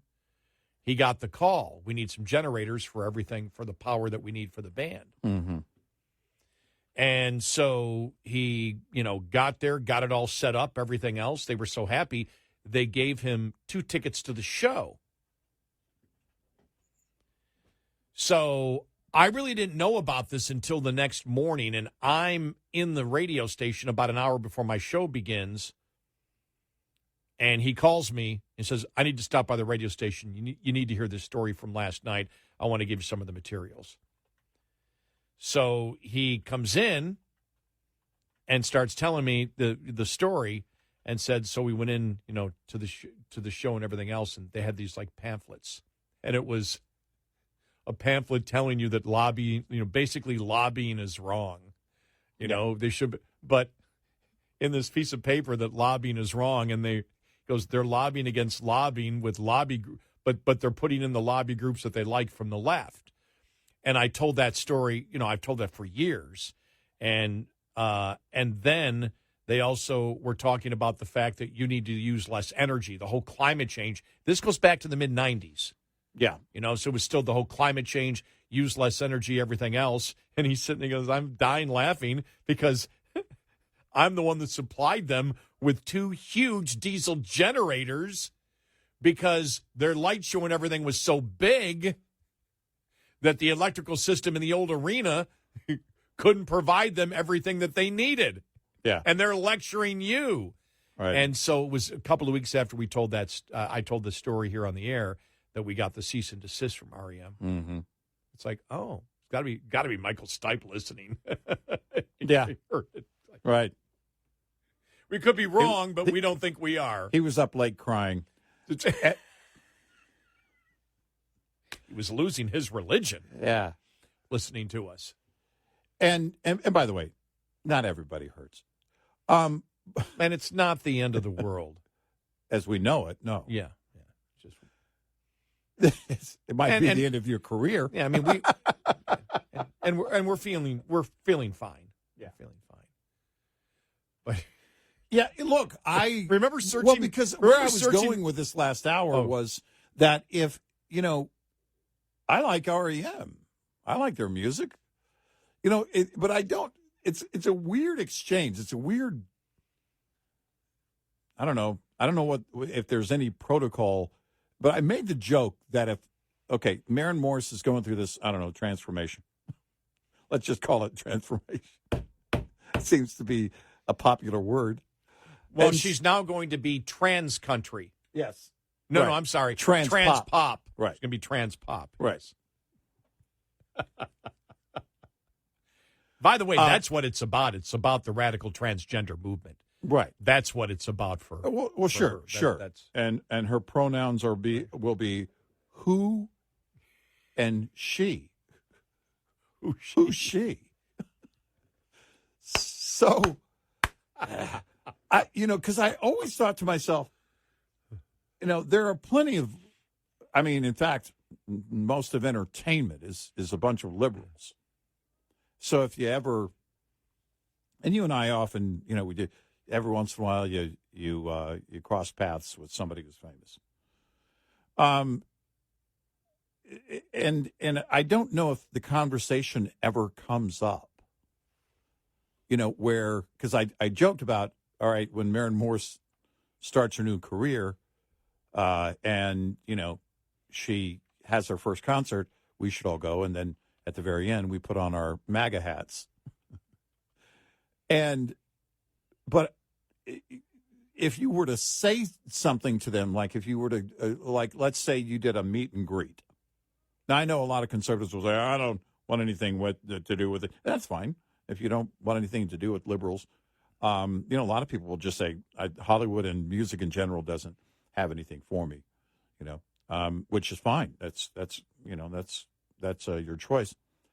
But there are plenty of conservatives, and I consider myself one of them, that, I still watch, movies with tons of liberals in it. It's, in fact, hard to watch a movie with no liberals in it. And music is the same way. And so if you ever met them, if you ever were talking, then all of a sudden it came up that you were a conservative, what would be the reaction? What would be the response? Because the way that Maren Morris has really made this whole thing a thing, because it wasn't a thing. I don't know that anybody would have noticed had she just done an album and said, okay, we're going to get with our label, the A&R people, artists and repertoire. People are going to take this now to adult contemporary radio, and we're just going to, that's the album, and that's the way we're going to go. And you don't really make a thing about it. Well, she needed to make it a thing. She needed to make it about her. And that, is part of it. But clearly she has disdain for people who disagree with her. And what about the people who pay to go to her shows? What about those people that did show up and say, man, she's a great artist, and I know she's liberal. I'm not liberal, but I know she's liberal. And, there's got to be at least a few of them. I mean, what is the protocol? What's the reaction? What's the response? I'm just curious. If you're standing in front of and these people many of them are hardcore activists. The ones. Michael Stipe would be right there. What's the response? Because now you can say, well, I voted for Trump. I voted for Trump in 2016 and in 2020. Ooh. That's why I said MAGA hats, for her first concert as a whatever genre. What's interesting about Maren Morris is a guy who played guitar for early in her career. Was a guy who played in a band that was I told you one time at Bob's party, independent Bob's party, because the regular band didn't show up. These band members from this band, and quite popular, they were going to be at the party, and Simmons said, "Well, would you play?" Yeah, we'll bring some of our instruments, and they were fantastic. One of the best bands I've ever seen. And Taylor, now is down in Central Texas as a recording studio. But when Maren Morris was early in her career, he told me, he said, "Hey, I just want to point this out. Remember, I told you this. This Maren Morris, she'll win a Grammy someday. She's a great artist." And when I met Taylor the first time, when I saw his old band, he's in another band now, but in his old band, and I went up and I said, just want to introduce myself to him. I go, they're just so good. He was a great guitarist. I went, after I said, "Hey, Gary McNamara," and he goes, "Tell me where I'm wrong." And he used to listen all the time. Was a big fan. Didn't agree all the time, but always said really enjoyed the show and everything else. And whenever we would have any debate, I don't know, we never really got into serious politics, but I viewed him as probably moderate conservative. And he may be different now. I don't know. That's a few years ago. Maybe he's much more conservative. I don't know with where the left has gone, but a good guy. And he just said he seemed to think that she was a very nice person, that had a great career ahead of her. Now, this is very in infancy of her career. So this goes back 8, 9, 10 years ago. No, it's 10 years ago. It's 10 years ago, 9, 10 years ago. But, and so I just find it interesting that she's rejecting the conservative movement, and I found out about her early on from a guy who was a fan of our show. I mean, sometimes you'll see like an actor. Well, I'm going to retire from acting. Oh, one of them is, what's his name? From Taken. And he said he announced one time that he was actually he was not going to do any more action movies. He said, "I'm not doing any more action movies. I don't, too many guns, too much violence, and the whole thing. And then he just kept doing action movies. Well, the reason he kept doing them is because there was a demand for him. People were still paying him a lot of money to do them. And those are the things that, you look at it and, if she were selling 10 million albums or, selling out massive arenas like Taylor Swift, would you be doing the same thing? Would you care about how opinionated some of your fan base is? Because it really does reek of jealousy. It really does. And I just think, she looks at people like Jason Aldean connecting with his fans and, is wondering why she's not connecting with hers. Well, it's like in 2016, remember the number of there were a few supposedly conservative talk show hosts that quit because of Trump. Yeah. Because it got too mean, and a couple of them I think one ended up on CNN, the other one ended up on MSNBC and whatever. And they ended Liam up Neeson, by the way, is who I was thinking of. And they ended up not being conservative. Yeah. But it was like, remember, and I know one was vocal on it. Mm-hmm. I think it was Charlie Sykes, I think, from Milwaukee. Mm. It's like, because, it's like, what's he talking about? You Right. get in the arena of ideas, you're going to get pushback at times. We Right. got pushback. Right. We got you and I've got pushback we don't as much anymore, but we got pushback when we went after George W. Bush. Mm-hmm. We went after Oh, Bush. We got pushback Yeah. when we went after Tom DeLay. We got pushback when we went after Trump. We weren't wrong. Nope. Every time we did it, we weren't wrong because we based it on the issues. Yeah. Is what we did. And either you're a conservative or you're not a conservative on the issues. And if you wish to define conservatism in a different way, we would call you on it. But the fact is, it's like to think you're going to get through being in the arena of ideas and never be attacked. Yeah. Well, of course you're going to be attacked. Exactly. And it never fazed me at all.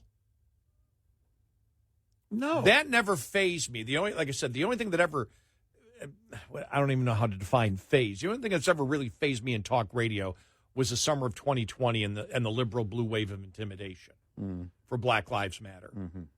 That was obviously a lie, and there was like I've never seen before, and it didn't stop us from what we were doing. And it wasn't, I wasn't scared, but it was, whoa.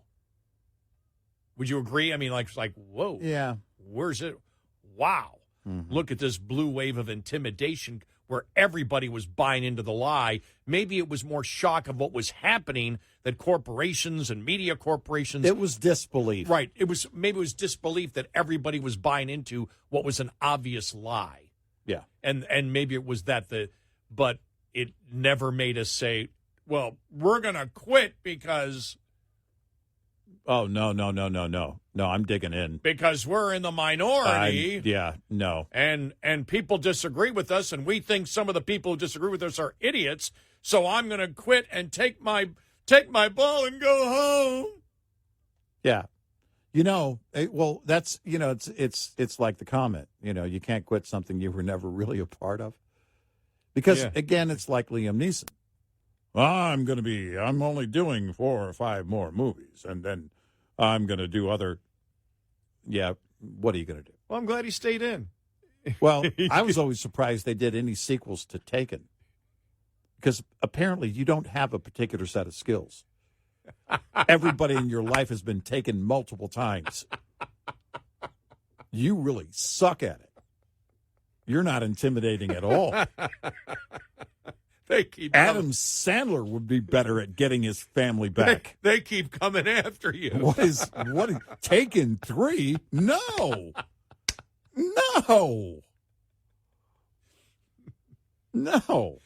It's not all coincidence. They weren't afraid of your skills.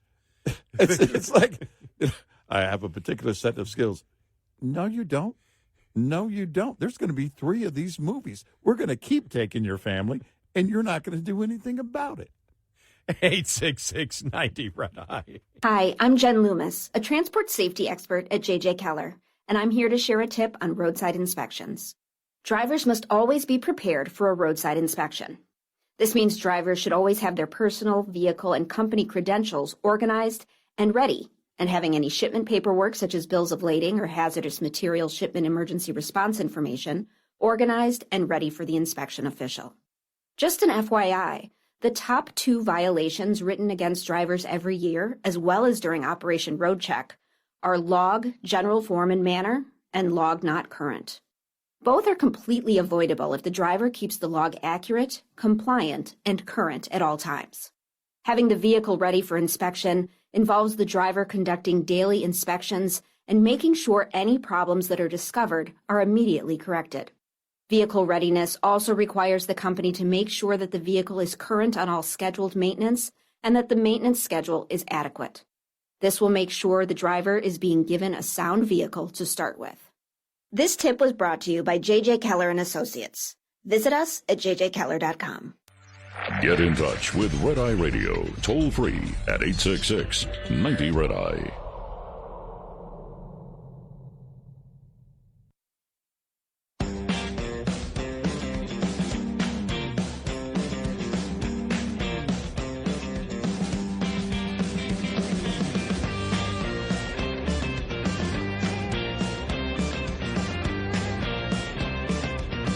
It's Red Eye Radio. He's Eric Carly, and I'm Gary McNamara. Coming up on the bottom of the hour, new poll, half of U.S. young adults say open marriages are acceptable. Would that half be males? That's my thought immediately. Morons. All the guys are going, yeah, huh? Yeah, wait till you get a little older. You'll realize you're wrong. You're often wrong. It was like, the generation just before mine, which would have been the hippie generation, the whole free love thing, the whole free love concept. That was a joke. Yeah. No such thing. Well, here's the thing. They were all high. I don't know. It's weird because I don't know the last time I heard the term open marriage. Yeah, because it's stupid. Because today it's like. It's contradictory. Right. Well, do you mean just dating? Why does marriage have to come into it? Yeah, right. Why would marriage come into right. it? It exactly. Yeah.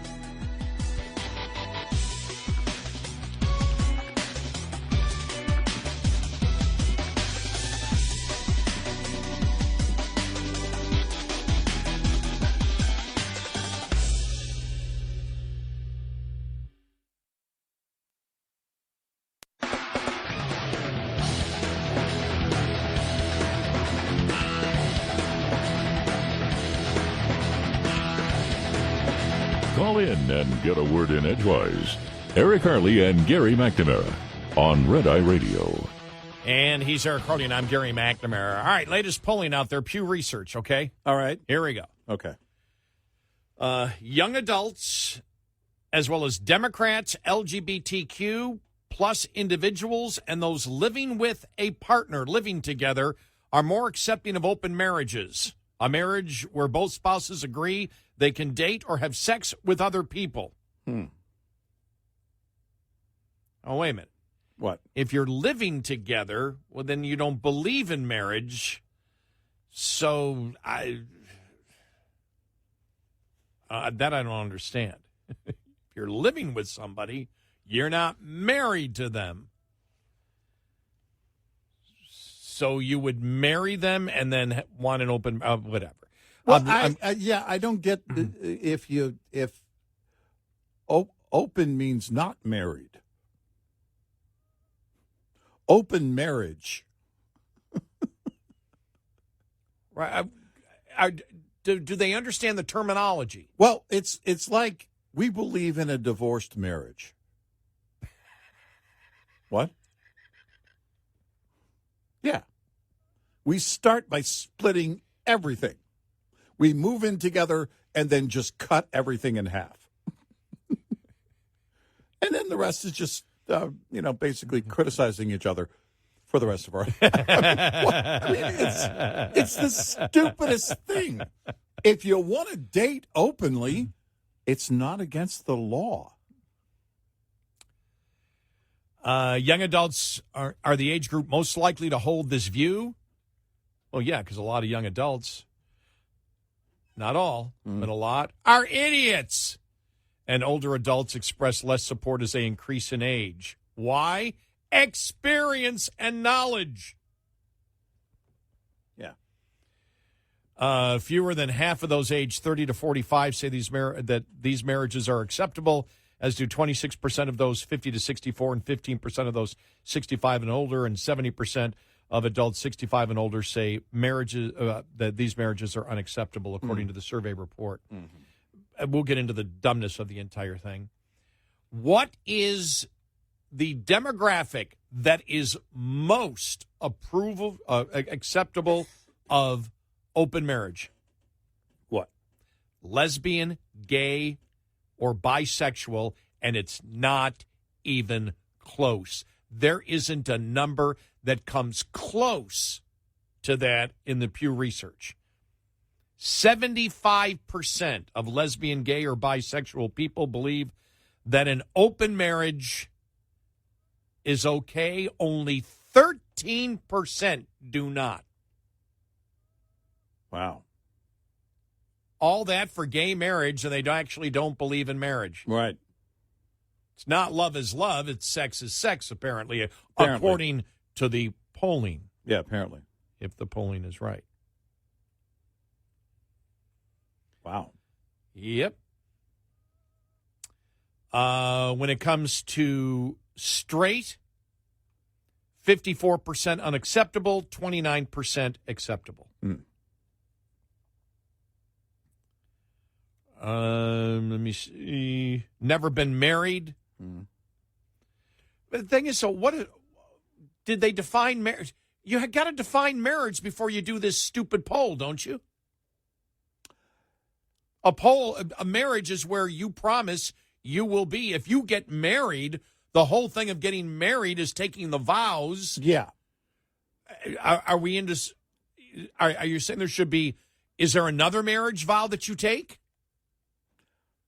I promise to be loyal to you until another woman do I part, or do I stay with you and get your acceptance for it? I mean, you got to define these words before you ask the polling question, don't you?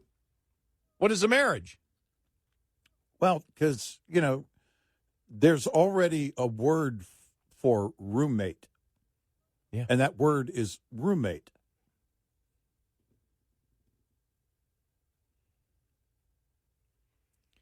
Demographically, not really much of a difference.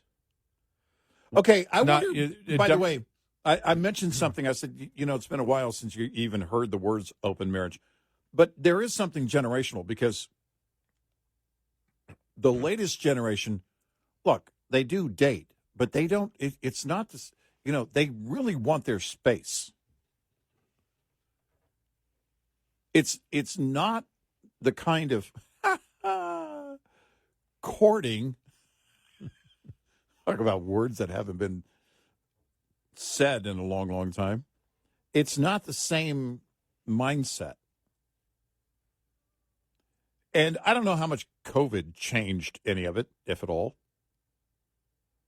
But it is generational. We know one thing. The birth rate has plummeted. That far fewer people want children. And so, when you apply all this, the whole thing is, as you point out here, the whole battle for gay marriage, was that only for the 13%?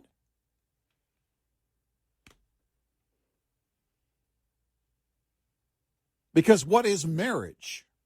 Yeah. What is it? Forget about defining it as a union between a man and a woman. I mean, the Supreme Court changed that. That's fine, whatever. But what is the marriage in terms of a relationship? Well, the number one promotion of it was love is love, which means the love between two individuals who wish to be together forever, and encompassing in that is the belief that you are loyal to each other. Exactly. And there is nothing that gets in between that relationship, because love is love. But you qualified it as two. And what was going on during the entire debate? Well, people would ask, well, why shouldn't polygamy right. be legal? Because, and then you would hear from those on the left, and they would say, well, that's ridiculous. It shouldn't go that far. And, well, I don't know. Ask the majority of the lesbian and gay community. The majority of, according to this poll, Pew Research, says that it's okay to have an open marriage, which would really mean what? I mean, that is polygamy. While it may not mean getting married to multiple people, you're having that love is love relationship with multiple people. Right. The whole selling it as traditional marriage, except between a gay couple, apparently is not the case if you believe the poll. Because this would be my next question for that majority that says that an open marriage is okay. And as I say, it's not even close. No. There isn't any demographic that comes close to the approval of open marriages that as the demographic of lesbian, gay, or bisexual. Because it's through the roof. I would go further and then ask, well, do you believe in polygamy should be allowed? Because the left would push back when people on the right would say, well, what about polygamy? Well, now you're just being ridiculous. Well, you're saying love is love, and you're using an arbitrary number of two. If it's consenting adults, why just two? Well, now here, according to this poll, open marriage, whatever you want to call it, that is the whole, again, when you apply the love is love mentality, then when you say open marriage, is it just about sex, or are you saying relationships with multiple people? Well, that's as good as polygamy. While it's not technically polygamy, it's pretty much the same thing. But when you say marriage to us, and that's why I say the definition of a word, right? It shouldn't be marriage to us, because marriage in general is marriage in our society. I won't even say in general. Mm-hmm. Marriage in our society is between two people for life. Yes. Loyalty for life. If you're not married, there are people I know that specifically had told me when they were younger, I'm never getting married. I don't believe in marriage. Yeah. Okay. All right. Well, then you can't answer to ask you a question. Do you believe in an open marriage? Well, you don't believe in marriage. Right. So you can't really answer the question because you don't believe in marriage. An open marriage is not marriage. Exactly. So is there a disconnect in the actual definition of the word between generations? Right. Somehow? Right. I didn't get the memo on that. No. And I don't know any woman. There may be some out there, because I don't want to be that person who says, well, I've never been polled before as a reason. But when you think about it, I've never met a woman ever who you ever said, well, if we get married and I say I do, can I have somebody on the side? I don't know any woman that's ever said yes. Right. Well, because they may be out there, but I could see, the ladies answering this question and going, oh, if you mean by that being single, which again is not marriage, those are the things. And I know the people that believe in open marriage, I look forward to your email. But it's not marriage. You can do whatever you want to as long as it's consenting between adults. It's allowed. It is by law. It's allowed. We're talking about the definition of a word. We're talking about an institution. We're talking about something that society has already made a judgment on. Now, not everybody abides by that. No. Divorce does happen, and sometimes it happens for good reasons, solid reasons. But the intent behind it, the design of marriage, this is the business model. This is the standard that is created. Not everybody abides by the same standard. No, and in heterosexual marriage, people cheat all the time. Yep. I mean, always justified in the man's case for cheating because he's dealing with the Well, woman. David Duchovny, I'm addicted to sex. By the way, that was sarcasm, folks. Yeah. You mean, Mr. Duchovny, you're a guy? I'm addicted to sex. And then all of a sudden, well, his sex addiction. All right. Whatever. Give me a break. Oh, I'm addicted to sex. Yeah. Okay. Fine. You don't have to convince me. And those are the things that, you look at in a society. And when because you also look down, you look down the road and you wonder, well, if there isn't that standard, that loyalty, that drive to honor, and marriage is work. Whew, trust me. Oh, she better not be listening. She probably is. Oh, my God. She's had insomnia I had lately. nothing to do with that comment. Oh, trust me, for her. Absolutely, I had nothing. For her, it's a lot more work. Oh, for her, okay, all right.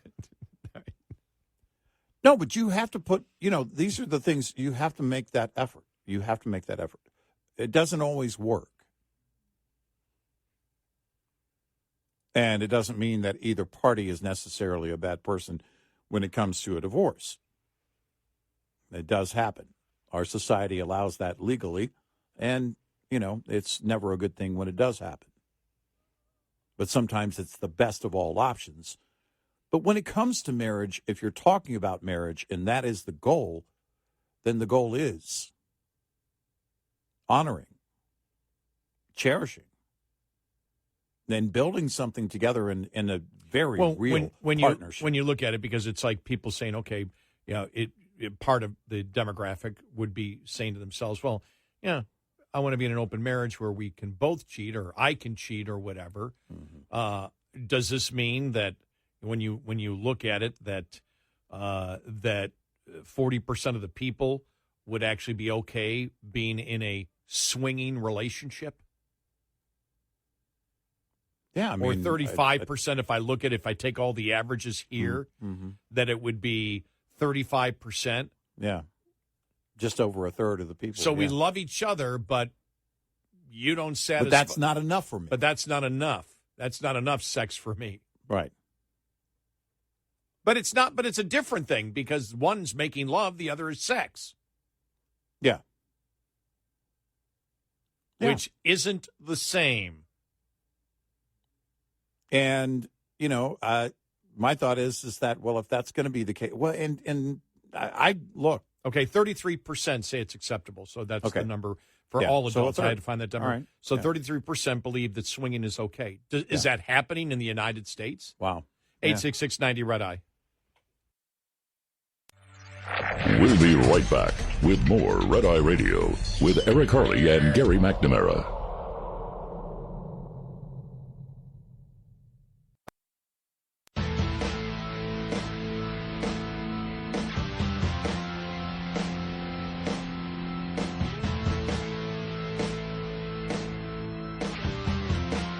It's Red Eye Radio. He's Eric Harley. I'm Gary McNamara.